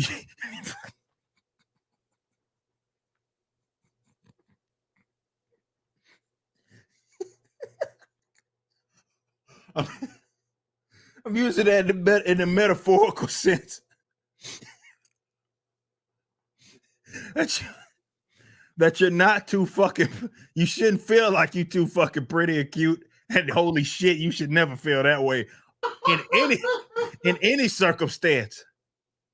But especially with this, as far as I'm using that as an analogy, right? Mm-hmm. That you're not above any job. So no, ma'am. Go flip some fucking burgers. I don't know. Go to your local farm and shuck some fucking corn. Do something. And now shuck your corn. That is not an analogy for something else. I'm talking in a literal sense.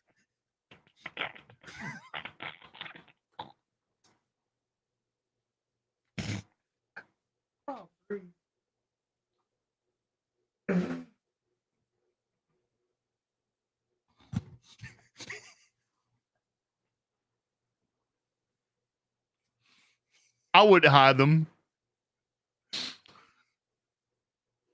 I'd hire them to fuck off.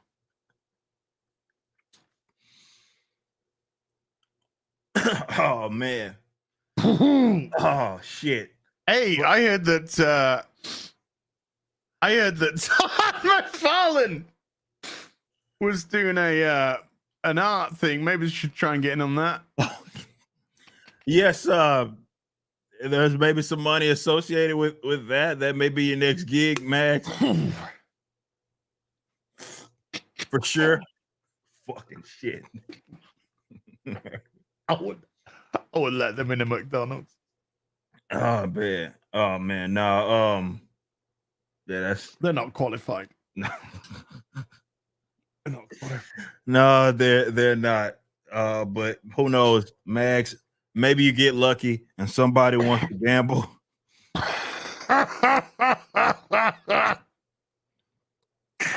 This isn't a night out at a nightclub, Eric. Fuck.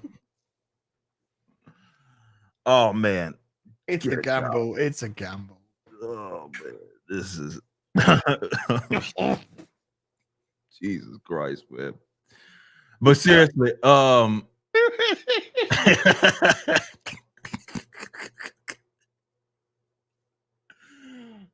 shit, man. Oh shit. Oh shit. Get a job! Yeah, get a fucking Get a job. fucking job! Just get a fucking job. Son, just get a job. Fucking lazy cow!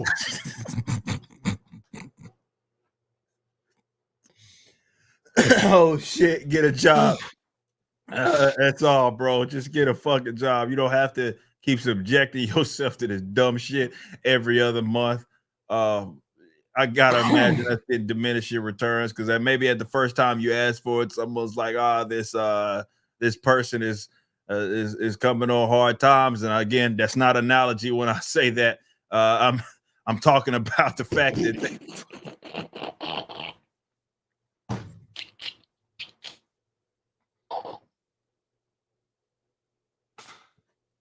What's that over there?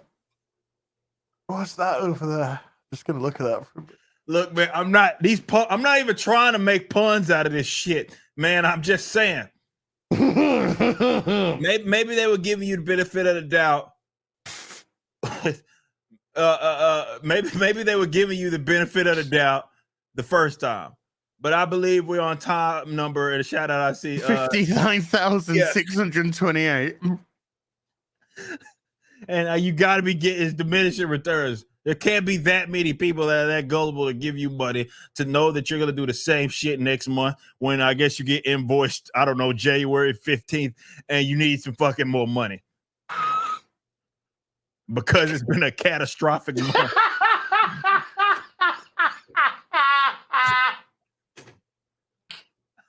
A cataclysmic month. Fucking shit, dude. How about transitioning into fucking work? Yeah, if nothing else, that should be your next fucking move. Transition into a fucking job. Jesus Christ. Get a job, DSP. Please. That's all I'm saying. Oh man. Well, that's the end of the big sick.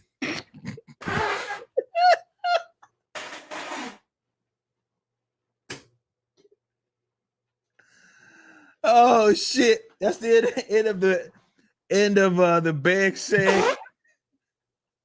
Oh, that starring Max. We'll be back next week with Beg Seg number 2. Because I'm sure something happened between. Because you had a catastrophic week. It'll be a catastrophic weekend. It'll be the same fucking person that will be starring and be the subject of the big sick. Oh God. Fucking Max, man. Get a fucking job, dog. That's all I'm saying. Get a job. That's all you gotta do. You don't have to beg for money, just get a fucking job, man. Could you just imagine Mags and DSP doing a duet? Beggar, and Ivory.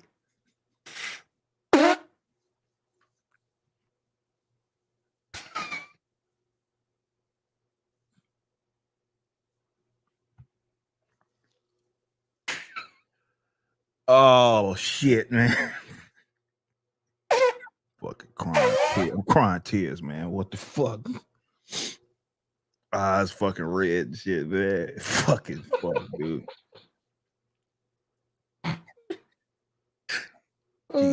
Jesus Christ, man. Get a job. Get a job, Max. Come on, bro. I know you're gonna end up seeing this shit because there's so many memes and it's gonna get clipped 19,000 times, and I'm sure that shit's gonna end up on your timeline.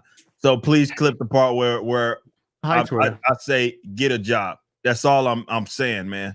Shout out to everybody to chat. Get over 2100, and you guys see my man's neurotic Gary. Easy to chat. Show love as well. Is Yellow Flash here as well? I saw him. He is. Yeah. Shout out Yellow Flash as well. for hanging out with us. All right. Shout out to the blue collar workers that Yeah, work the shout out to fucking everybody asses that off. has a job. And yeah, do the honorable thing of just when you need money, go work. We got the first line. Beggar and Ivory live together in perfect poverty. Fucking Gary, man. Oh man, you idiot. Fucking.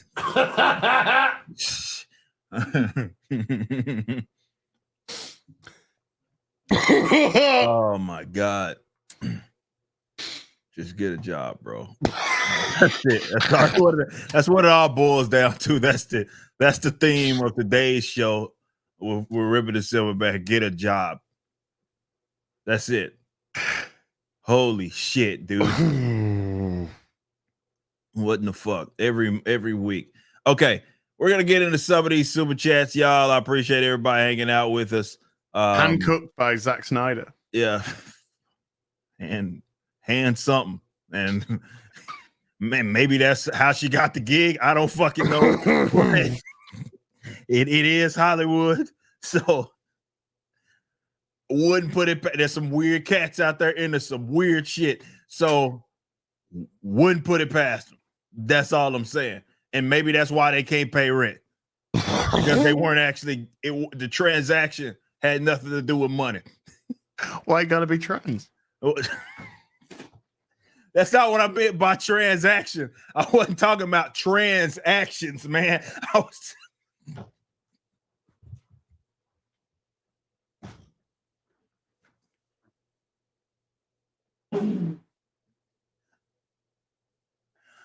Fucking shit, man. How you doing, Twitter? It's been a week since we've Yeah, it's been a few days actually. Oh man. Oh man, that's fucking shit, man. Unfucking believable, man. Unbelievable. Well, all right, I'm gonna get through these. There's like 40 of these bitches, man, that we're behind on. I appreciate it. Get everybody hanging out. Thank you so much for putting up with our fucking foolery. And you know, putting up with the big sick. And yeah, I appreciate y'all. Thankful. I'm gonna get through these though. Prometheus Ascends 1 month says saving the ducats for Yaira. Hey, shout out. Ain't nothing wrong with that. It's on the horizon. We got Big Raj with it too. Super sticker. Appreciate that. Appreciate that. Shout out. Always coming through. Carlos Rule with a 5 says, hey, Eric, I heard you'll be on the Orlando MegaCon. Is it true? Yes. Actually, there's a post. I don't know if it's went out yet, but we're just preparing that. We're gonna do something more formal just to let everybody know that yes, we will be there. We don't have all of the details, but you can expect us to have a presence with our booth, as well as some panel stuff that we'll be doing. But we'll give you guys some more information on that as we get closer to MegaCon. So, yes, and be some. Not gonna tell you all of who's gonna be there, but there are gonna be some nice Rippaverse guests that you're going to be able to meet in person. Let's just say that at Orlando MegaCon. So be there. Also, you guys heard of anime manga AI translators versus woke localizers drama. I've been seeing some people talk about it. There's always a conversation happening with weird. I'm on the side of AI big time on this. I mean, you're going to save a lot of money, and it's not going to bastardize the translation. So, and you don't have to put up with people with the mags of the world, right? You don't have to put up with those types that are going to be hell bent on making shit up. So, yeah, I'm right there with you, Carlos. I appreciate that. We got Brass Monkey with a gifted 5. Thank you so much. We got Sheep Citian with a 5. Says Kathleen Pakistanity. Fuck. I can see that. Yeah, I can see that. Quatrina VR with a 2 says Marsha Lucas won an Oscar for editing Star Wars. Well, every woman that does something is the first woman to do something. That's just kind of how It's they funny with her because people say, "Oh, Star Wars was saved in editing." No, Marsha Lucas was just a really good editor. She did a job and she did it very, very well indeed, and that's what we got. yeah. It wasn't saved in editing. She did a phenomenal job at her job. Yeah. Like Something Max doesn't have. And won't get for some fucking reason. Unless they're hand cooked by Zack Snyder. Yeah, that's it. Barbecue Pits with a 50. Compton back in the chat. Ripper's biggest fan here. No offense, Az, but I got you beat. Says, gentlemen, what is CGC Universal Grade variant? I saw someone selling ice on book on eBay, and this is what it said. I'm new to collecting comics, so educate me. Well, I'm guessing they just went and got one of the books graded by CGC. CGC is one of the well, not one of, in the comics at least, they're the top grader, and essentially they're sending it in, and they will grade it based on like the physical product, right? And damages, lack of damages, and of course it'll range from, it'll go basically 10 is the highest you can get, and there's not a whole lot of those that are around. There you go, dude. That's what one is. There you go. He has a graded Black Widow one. You can't go wrong with no restraints play by the lovely Saskas, and they see it has a 9.6. So in case. And that's what it is that you get. So you're buying it with a grade per se. And the higher the grade, the higher the grade, the higher the like, let's say value is going to be whenever that is. Okay, so yeah. So that's what it is. Again, they're probably selling. I don't know which ISOM book that you're talking about, because yes, we did do signature series for last one. So I don't know if if it was, you say universal grade, so it wasn't a signature series. So maybe they just sent it again just to get it graded like you or I could do. And there's no signature or anything attached to it. So yeah. Appreciate that 50. And shout out. There's all sorts of aftermarket stuff happening with Ripperverse that people are selling some items. Okay, let me get to drive-by commenter with a 5. I guess we'll need a whole new space opera or sci-fi adventure epic now. Rebel Moon don't count. Look, there's a market. I think that people need to go into it looking less like trying to be Star Wars and more into, hey, there's a market for this. Let's just do what works and fill the demand. That's all you need to look at it like. Obviously, it's just not going to be easy, especially if people are going to make those natural comparisons. But you got to give people something. Like, look, I look at the Riververse like look at Isom. Let's talk about that character. See, like he's new, he's fresh in the sense that he's a new character, right? But he has a level of familiarity. This is why he was the first character that we created. Less intricate of a design, kind of a throwback style in terms of his suit, and all that. We wanted to get you in the door. We wanted to give definitely people that have been around comics some level of familiarity, right? And then obviously once you read it, you realize that there's a little more depth to the character, and there's some mystery about him and all that good stuff before he even puts his suit back on. I would say approach it in that way. Like, okay, you recognize that there is a demand for all these people that are out there creating, like what Drive By Commenter talked about in the space opera sense. Just try to be fresh, without trying to just copy and paste what someone else did. And I think you're gonna make a fucking lot of money. Like a whole fucking lot. CJ with a 5 says there have been great women writers in the Star Wars EU, which Disney threw out. Yeah, look, she's not the first woman to do anything creatively that she plays a prominent role in its outcome of, right? At all. It's such a weird statement that she would say anyway. That she would like word it the way they did, but to be fair, we saw Jennifer Lawrence do the same shit, where it's like detached from reality, but that's the narcissism that's involved with this type of stuff. And that these people need to feel like they are reinventing not even reinventing. They need to feel like they are important. And that's why they broke it down in all these 15 different ways. First person of color to jump twice in hopscotch and then win an Academy Award before they were 37. Like, they have to do that type of stuff because they need to feel like they're doing something bold and brave and first. And really, they're not doing anything. They're not doing anything that someone hasn't already done before them. So that's just how it works. East Coast Toaster Boy with a 2 says he's talking about trans women, by the way. I'm guessing that I can't remember which part of the conversation that was.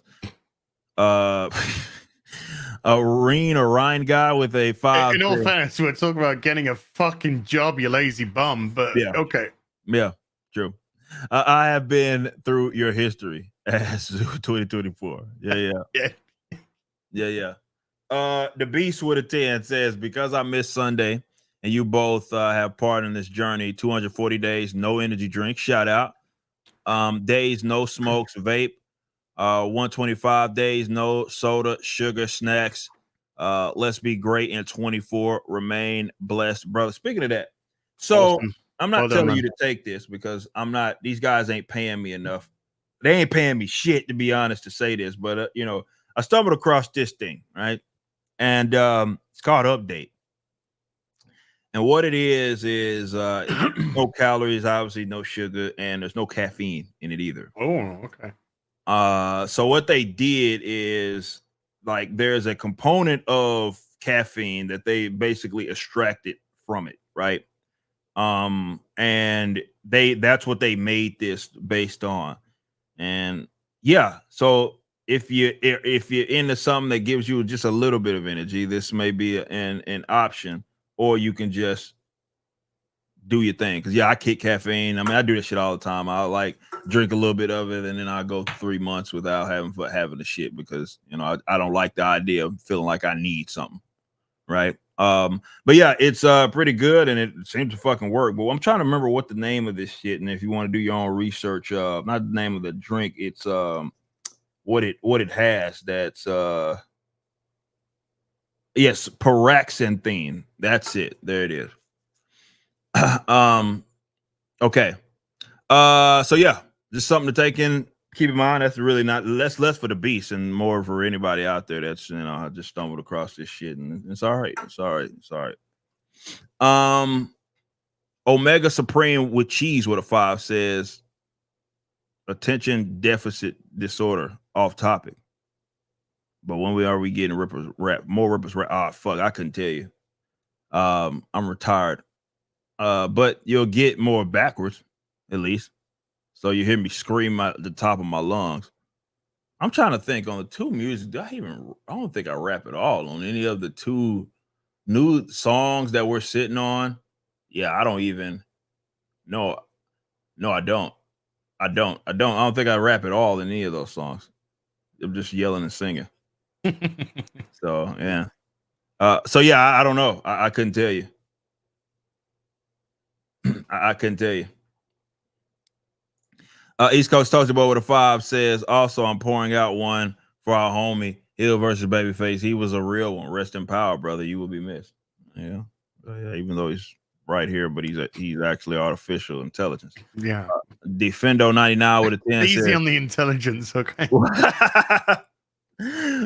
Defendo 99 with a 10 says, can Dr. Az explain Star Wars situation? Explain the Star Wars situation.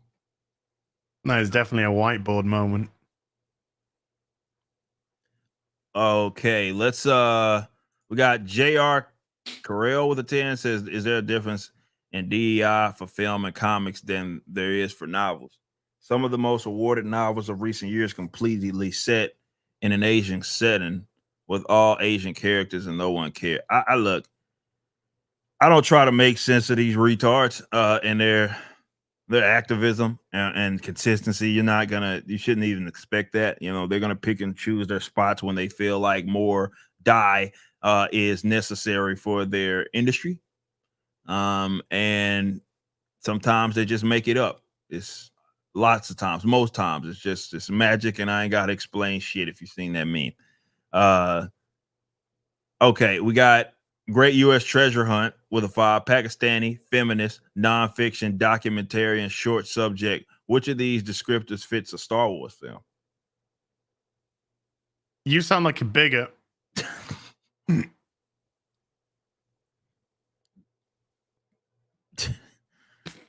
Your guess is as good as mine, homie. I'll say that. Dan, what's up? 17 months. The Force must be having a period. Hashtag Force is female. Says I mean, Dan. going back to the previous one, though, I mean, we discussed today. We said, even when it played devil's advocate and said, let's just say, okay, yeah, a female needs to direct a Star Wars film. She ain't it. Yeah, she's not. She wouldn't be the first choice or the fucking last one, to be honest. Or the last. Yeah, so I'd give it to Mags before I'm only joking. I wouldn't give anything to Mags. not even a job. She's allergic to that anyway. Not a job. Jetto Jagger with a 4 months says she has a page on the WEF website though.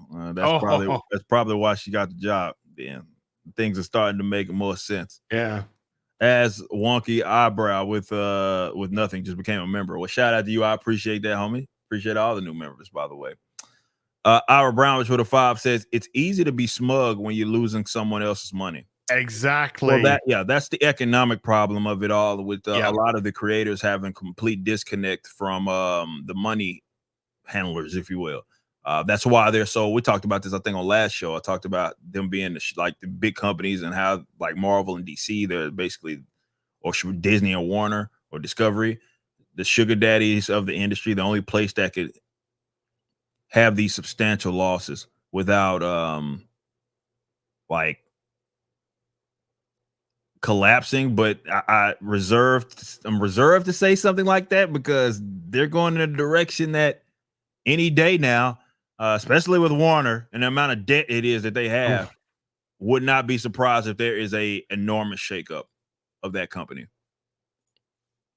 King Conquest with a 10 says they have absolutely infiltrated anime translations. They really are trying to dig at us nerds by defiling our favorite IPs for whatever reason. They don't even like this stuff. Well, they again, we talked about it earlier. They often hate the shit. They hate what it stands for. They hate who likes it. It's reminiscent of how it's like how Marvel's handling the Punisher. If you don't think that's purposeful, you're out of your fucking minds. They don't like who likes the Punisher. Yes. That's where their hatred stems from, and that's why they are currently trying to drag his ass through the mud. Well, he's replaced now, but they brought his wife back only to have her charge his ass up and divorce him. What the fuck? And thankfully for them, ripping a silverback wasn't a thing yet when that shit happened. But holy shit, man. What is that? If here, I'll pose. If during the Summer of Love, in the BLM riots, if all the BLM rioters, sorry, I mean mostly peaceful rioters, were wearing Punisher t-shirts, Punisher would be the most pushed character in Marvel right now. Yeah, that's a fact. And that's the fucking fact. Yep. That's a fact. That's a fact. They don't like who likes the Punisher. That's just what it. So it's even less about the character and more about you all, us. Yes, that's more of what it is. Everything is ideologically. Every decision is ideologically made. Yep. Because they've got a bunch of ideologues at the company. Yep. Simply put, that's the truth. That's what it is. As Wonky Eyebrow again with a 5 says, got into comics last year. Thanks, Eric. I bought everything you put out. Well, I appreciate you, man. Thank you so much. Ripperverse plans for animation or live action. Well, if you go look at, obviously we've put out 2 shorts in terms of animations with our trailers.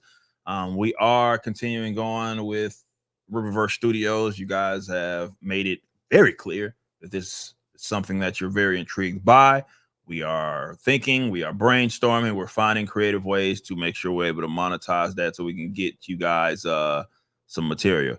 And by the way, we are at 199 in terms of total sales. So we are less than 1,000 away.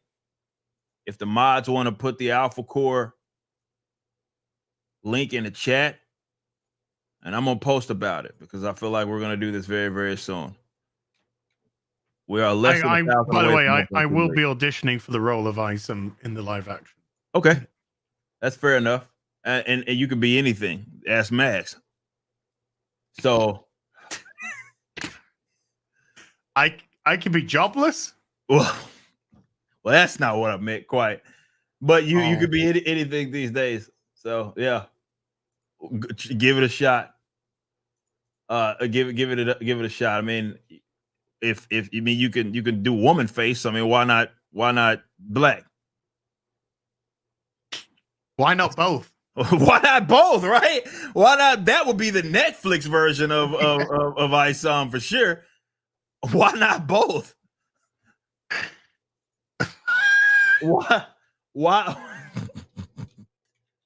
I'm just a cracker trying to make it in the world. That's all. Why not both, man? Why not both? That's I'm the Silverback, man. I'm the vanilla gorilla.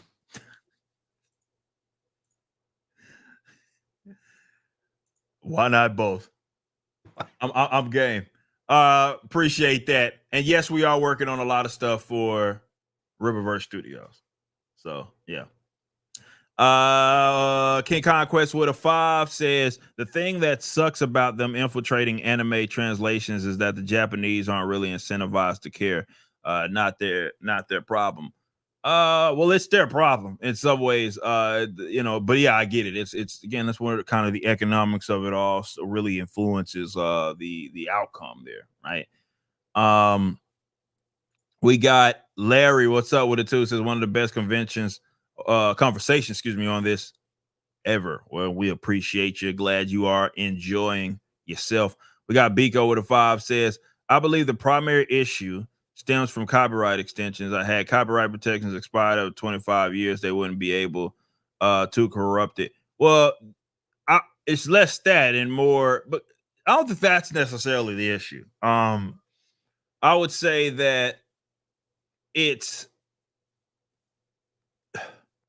people with bad intentions do bad things, and the tool is the tool, right? That's just more or less what it is. And bad people are going to take that and bastardize as good people are going to take it and run the opposite way with it. People with great intentions, people that are talented, people that love what it is that they do, right? So it's less that and more of, I think that if nothing else, people need to learn from this whole ordeal, right? Is that you have to set yourself up for success. And we used to live in a world where everybody was incentivized to sell shit off, and this is why so many of these different companies ended up in so many people's hands. I think with this stuff, what people need to learn is that sometimes taking the money and running with it is not the best decision long term for a property it is that you were invested in or you owned, for that matter. I've said this a million times for this very reason.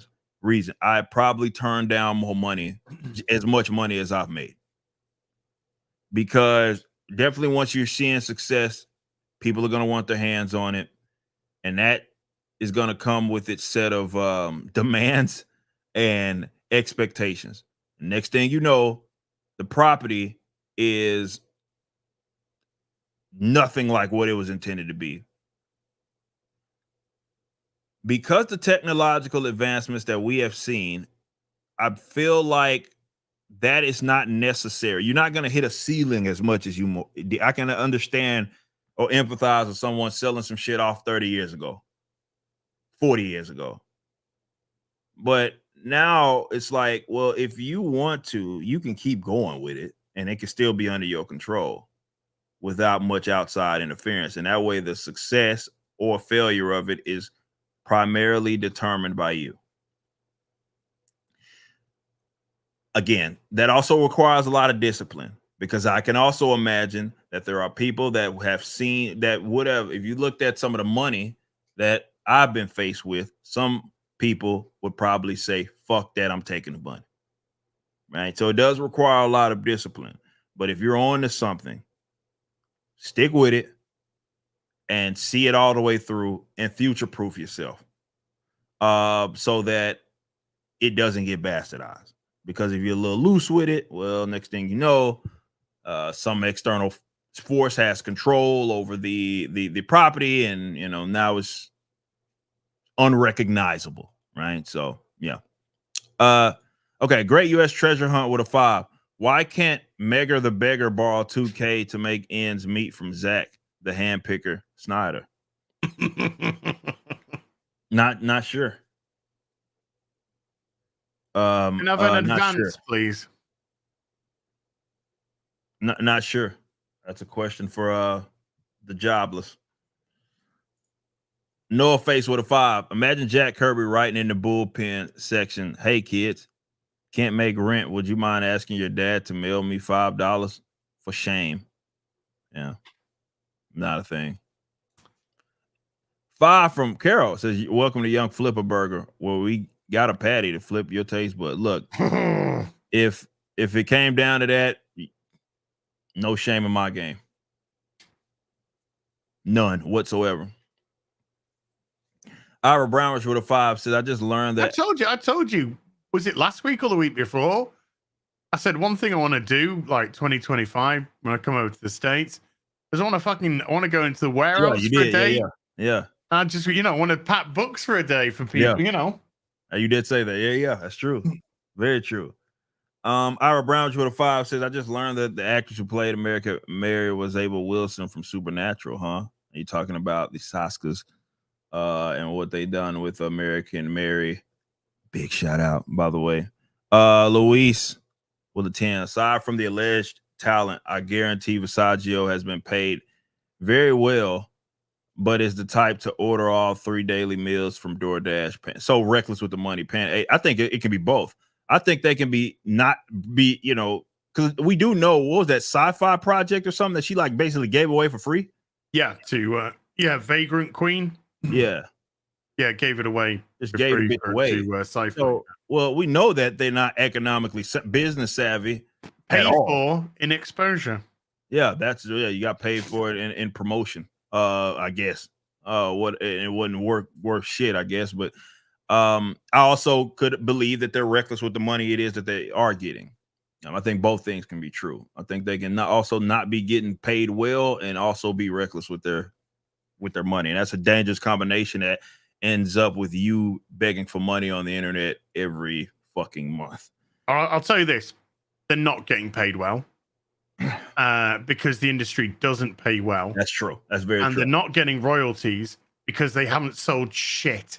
Not making profit to make royalties. And that's why the Elton John AIDS stigma, which that's probably right up Miss Mag's alley as well. I'm pretty sure that's something that Shim actually cares about. But that's why Elton John's AIDS stigma. Did you hear about? I heard that I think it was Bounding Into Comics put out an article saying that in that series, Alan Scott had a thing for male prostitutes. Yeah, they were between trucks, and what happened is that I don't know if it was supposed to, like, I guess what they're saying, it wasn't supposed to look like some lot lizard shit, but it was, what he said was that he wasn't a prostitute. It was just how the scene was set during that time. It was like, what's his name? Tim Sheridan. That's what he had ended up saying. That was his explanation for it. But yeah, there's Weird. Yeah, weird. Yeah, it's some interesting shit going on in that book. Not really. Well, well, not that kind of interesting. Not the good interesting. Interesting is that it's just fucking weird. So yeah. Sounds like you're describing a failed boxer, says 50 Shades of Grayson with the 5. Appreciate that. We got East Coast Toasty Boy. He be above someone. Yeah. That's for sure. CWSP with a 10 says, Ripper, my brother in Christ. I'm seriously dying of laughter over here. Glad you're getting some enjoyment out of this shit show known as the Big Sig. Ira Brown with a 5 says, love this duo as a Ripper for the win on Wednesdays. Hell yeah. We have a blast on this show. It's always fun. Great U.S. treasure hunt, says Mags. Only 1/3 of the patties you flip make it to the assembly line. Can you explain that, Mags? Okay, I'll wait until. Appreciate that. Great U.S. treasure hunt. Appreciate that. The one guy with just became a member for 11 months. Josh with a 20. Josh Kelsey. Shout out. No message, just drops 20 leaves. Appreciate that. We got East Coast Toasty Boy with a 5 says, don't worry, Max. Maybe above the job till the job's above him.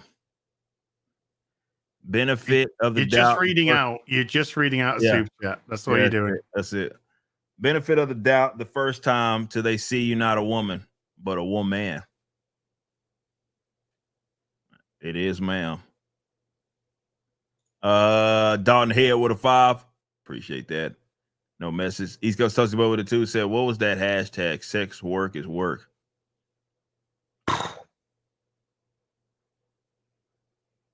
Damn. Heartbreak Ridge with a 10 says, you guys just died from laughter today and you deserve this. Pure authenticity. Please don't die. That's why we're working out like hell to make sure we're healthy so we can keep giving you guys what it is you want. Mr. Toxicity with a 2 says, get a job, Brian. Crimson Shadow with a 2 says, the two of you just made my night. Junior, what's up with a 5 says, Snyder needs to help his girl out. This can't make him look good that his hand-picked, mentally unhinged writer is panhandling again. Weird. Weird. Dalton with a 5 says, that was crazy. That was a crazy says any chance of seeing Michael Dooney doing a Riververse cover? Well, look, we got a lot of projects on the horizon. If you are a comic pro artist, whatever, and you're like, I'm tired of working on gay shit, if that's your position, hit us up. We're looking for the hungry artist. Aaron Faye with $100. This is for that transaction joke. You two kill me. Hey, Aaron Faye, I appreciate. Again, I was not trying to do that shit. I had an actual point I was trying to make. A little bit too much of a point. Man, appreciate that. Appreciate that, Rafe, with $100. It's one of the top donors of the day, if not the. Well, I appreciate that, man. Thank you. Defendo 99 with a 20 says, can you say what day? We don't know. We're trying to figure that out. I'll be flying out of state and want to get my tickets. I got you. And that's one of the things that we're trying to nail down. Hopefully we have some information going in next week. Trust me, we are trying to get more information. But we are going to be there. We know that we're going to be, we have a booth. We know that we have a panel as well. We just are trying to figure out the details. As soon as I know them, I'm going to make sure that you guys, you know about them as well. Okay. Recovery Anonymous with a 5. Where can I buy that short box that was advertised at the end of Alpha Core? I couldn't find it on the site. It's sold out. So the plan is to come up with another short box. It won't be that one. So we're gonna start treating them like,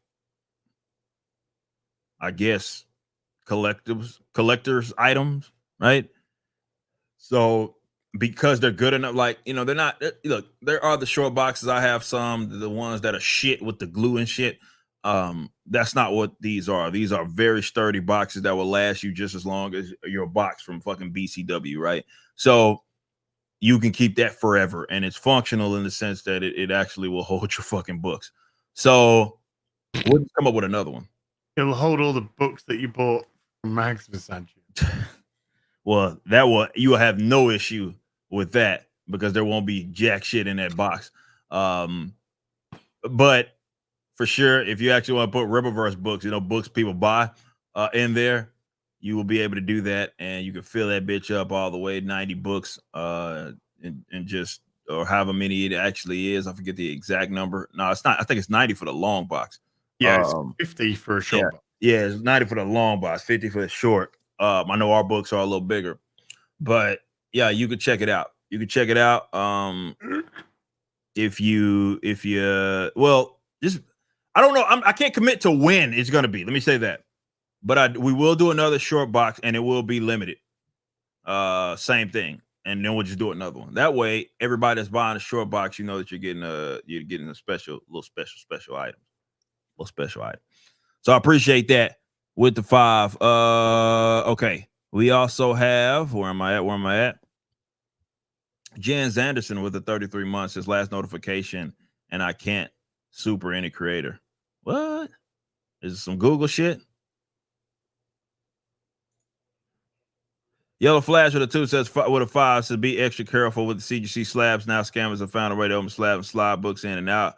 Hulk 181 was the hard hit hard. Yeah, I saw that they're trying to address that, but some scammers are opening and closing the shit and basically putting fake shit in there.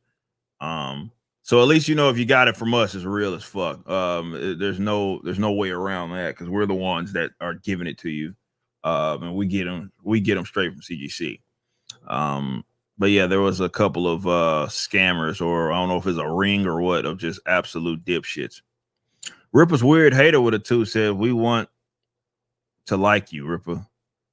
Oh, yes, going back to that weird guy that's like, I really want to like you, but somebody said that to me on my last day. It was like, oh, really want to like you, and that's like, what's that about? What is this shit, man? Out that loop. Fucking weirdos, man. Samuel with a 20 says, I want someone to research the hell out of the behind the scenes and the making of the new Star Wars and make a scathing, no holds barred mockumentary akin to Best in Show, Drop Dead Gorgeous, or Gora, excuse me, or This is Spinal Tap. Okay. We got Vito Prashad with a 50. Says, I'm at work right now. Here's some advice. Go to your local repair shop and talk to them. Let them know you want to learn about working on cars. Ask if he's willing to take on an apprentice. A good attitude and not complaining will go a long way. Whoa, you've already failed there. Yeah, that's for sure. And Mags ain't even considering no shit like that. That requires actual work. So yeah. Shout out Vito, man. That's not cheap. Vito Prashad with a 50. East Coast Toast Boy with a 2. When Az was saying he likes women, trans women. Says East Coast Toasted Boy with a $2, excuse me. Hell with a 10 says, why is Ripper charging the same price for comics as all of my friends? Love you guys. I don't know. Not sure. Eric the Guapo, what's up, dog? With a 5 said, here's to destroying the indie market with quality products delivered on time, keeping the hobby alive by destroying bad practices. Yeah, shout out to Eric, man. For you guys that have seen it, even my man's Graham Nolan chimed in on it and was honest, and we talked about the lack of delivery on. Go to my Twitter or X or whatever, and you will see You'll see. I retweeted this. Eric shared, and it's crazy. The crazy amounts of books that he has backed, and it's over $1,100 tied up into crowdfunding of books that are over a year late. That's fucking insane. And you know, it's just weird that there are people that insist somehow what we do is bad for the industry, that commit those same practices, bad practices, which is fucking stupid. None of that makes any sense. And to Eric's point, is like, if there is to be an element that is knocking either the medium of crowdfunding or even the medium of just not even a medium, just the industry at large, yeah, people getting fucking burned. You could imagine that Eric is an example. Eric said straight up, look, because he's got burned so many times and these guys' attitude and the disrespect, he has like a few guys that do the crowdfunding model that he'll fund, and the rest is just people that you know are just got it, you know, they got this shit ready and they're gonna get, and I can't blame them. No, I fucking hear him. You know, that's not his fault. That's like, you know, he's like, all right, dude, I've invested all of this money. I've got burned on several projects. Why the fuck would I keep bumping my head on the, I get it. So I completely understand that. And again, to his point, like, it's illogical for you to say we're doing something that's destroying the industry, or like is negative for the industry when you have a lot of people that are participating in that bad business practice. It's projection. It's projection. You're making them look bad. You're embarrassing them. That's what you're doing. Yeah. And it's nothing but projection. You're not even crowdfunding. You're pre-ordering. Yeah. The stuff's already done, made. Yeah. You're showing them up. And they're getting all defensive. I don't know if it's ego, vanity. I don't give a fuck. You speak for yourself with your actions, with your deeds, with your product. When your shit's years behind, that's not your customer's fault. True. It's not fucking Eric July's fault. True. Show me the gun he's got to your head, stopping you from fucking working. Shut up. Get your books out. Get on with it. Yeah. Oh, you know, and then next time, good luck fucking getting some sales. That's true. It just hurts customer trust. Yeah, big time. That's just what it does. So, you know, shout out to you, Eric. I saw that thread and I was like, damn, it's a lot. Like, and he was showing all the screenshots and everything. Like, he's like, look at this, year late, 2 years, upward of damn near 3 years. And I'm like, fuck, dude, like, project never completed. Project completed, never got book. I've got it all, mate. I've got it all. Yeah. That's fucking crazy, man. And I was looking at that and I was like, all right, this is a problem. And it shouldn't even come with cause like, and this is what a lot funny, you talk projection, because this is what would happen. The same people, ironically, that would say Eric can't take criticism. You bring that up and they either, number one, lash out, right? Or two, say that there has to be a but and then try to deflect on what someone else is doing. And it's like, bro, this is a bad business practice. And that's all there is to it. Own up to it. Get the shit done. It should be the only thing that we're talking about here. But yes, shout out to you, Eric, man. I do. By the way, these are all people that aren't buying your book anyway. Very true. They have zero true interest in what it is that we are doing. So yeah, I appreciate you, Eric the Guapo. You've invested a lot in the Rippaverse, and you know that's what I'm here to do. You pay for it, I'm getting you the shit. Period. This is what it is. Junior Anderson just became a member. I appreciate that. We got our branch with a 5 says Isom, the Rippaverse of Tropic Thundercut with As playing Isom. Okay, Tropic Thundercut. I like that. I respect it. East Coast talks about with it too. Wouldn't say Mags makes ends meet without context. Yeah. Oh. That's true. Butter Biscuit with a 5 says, what an episode. Thanks for helping me get through my workday. Delivering the mail isn't always easy. Something Mags wouldn't know. Well, no, it's hard work, man. That's it's good. It's honest fucking work. Honest work. True but that. Again, you're talking about a dishonest person, so Yep. Junior Anderson with a 5 said, lead the way, bro, and make history. I love everything you do because you showed me never count myself out, even if I'm at my all-time low. No. That's when you keep going. Appreciate you, Junior Anderson with the 5. He says, thank you, man. I appreciate you so much. All right, we have Larry with a 20 and says, made you look. Yeah, you did with that damn profile picture. I appreciate that. We got East Coast Talks about with a 2. Said someone in the chat said Vanilla Gorilla. Yes, Jesus Davia, 1 gifted sub or membership. I appreciate that. That one guy with a 5 says, have either of you checked the anime Pluto? I'm only 2 episodes in, but it's got some potential. I have not seen that at all. First I've heard of it, actually. Brando the Jedi with a month says, there any chance ISOM Ripperverse tank cutoffs on the way? Once we start getting into the cooler, like that, we'll get away from the cooler months. Yes, we do want to do some cool themed like collections and stuff, and we will do those definitely after the Yaira campaign. So be on the lookout. Vito Prashad with a 5. Also, I heard talks of some transaction. Yeah. Yeah, not that kind. Sean with a 10 says, bruh, please school these weak ass bundles of sticks. Nah, bro, look, I'm not interested in, like I already told y'all, I'm entering 2024, kind of the mindset that I had by the end of the year. And that, look, I let the wonderful Riververse fans deal with our retarded haters. And they do a great job of handling them, knocking down their lives. Let them do that. I don't have time to be fucking going back and forth. I got a multi-million-dollar fucking company, and I have products that actually need to get in the hands of the customers that I value on time when I said it was. And if there's any hiccup, I need to make sure that I'm communicating that. And I'm not trying to get in a war with YouTubers. That shit's gay. What I'm trying to do is grow my company and have a legitimate publishing company, number one, as well as a media company. I told y'all we're entering into 2024 laser focus. So, Renown Zero, for example, big Riververse creator, he has no issues fucking schooling these retards. And that's what he does. So go look at those guys. He makes content out of some of my biggest haters. So you can go check out his shit. As far as us, we're too focused. We got too much shit to do to be going back and forth with some of these idiots. So that's my approach. Micah Jules with a 2 says Red Bars watching.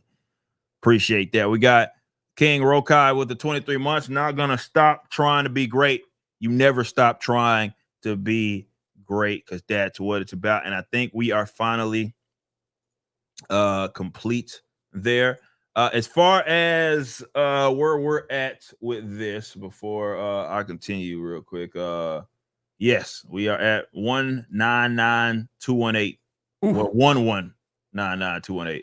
So shout out to all of you guys. Maybe by the end of the day, sure, we will hit that $1.2 million marker. So thank you guys so much. Okay, Ass, what are you working on? You got streams, all sorts of stuff. What you got on the horizon?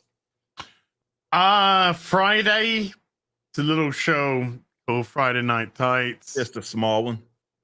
I might be on it this week. Okay. Why not? Who knows? We'll see. A mystery. But Saturday, Kara, one of the Ripperverse crew, is actually celebrating her councilversary. I'll be popping in a little bit on that. So yes. Yeah. Yes. So I'll be popping into the councilversary. Sunday fun day with the crew, and then after Sunday fun day, I'll be jumping into George the Giant Slayer stream, because he's doing his first ever live stream on his channel. He hasn't streamed on his channel yet? No. That's crazy. Always streamed on other people's. Yeah, obviously. Yeah. But he's got the courage now, and he's gonna do it on his own. I'm excited for him. Hell yeah. Shout out. Well, as far as me, random videos, you'll get some for sure. Trust me, you're gonna get some clips out of today's fucking show. And that's about it. I'm gonna be working working on some Riververse stuff. I got a lot of stuff to get caught up on happening behind the scenes. We have some announcements that will be happening within the next couple of weeks that are massive. So we're getting prepared for all of that good stuff. And obviously, you got a few weeks still to get in on Alpha campaign before we start talking spoilers and all of that good stuff. But that's all that I will be doing. Of course, Yara will be right after that. I know everybody's anticipating that. Everybody's like, what the hell is this campaign going to do? But yeah, I'm excited for that. We got some cool shit planned for that as well. So thank you so much for hanging out with us today on episode 8 of Ripping the Silverback. We will be back next week on As channel, of course. And I'm sure Mags will be begging within the week, and we'll have another beg seg there. It will be ripe and ready, and we'll see what happens. But no, seriously, guys, we appreciate you. We had a great turnout today. Over most times over like 2,000 of you, 2,100 of you guys for hanging out with us today. So appreciate y'all. The show is growing. I love it, as love as it. And of course, you guys are responding in the way that you guys are. And that's what it's about. So glad you guys had some fun today. We had a blast today. But we got to get out of here. Until next time, y'all be easy. We will see you again next week on Az's channel, Hill versus Babyface. Go check that out. We'll be seeing you very, very soon. But we got to get out. Peace.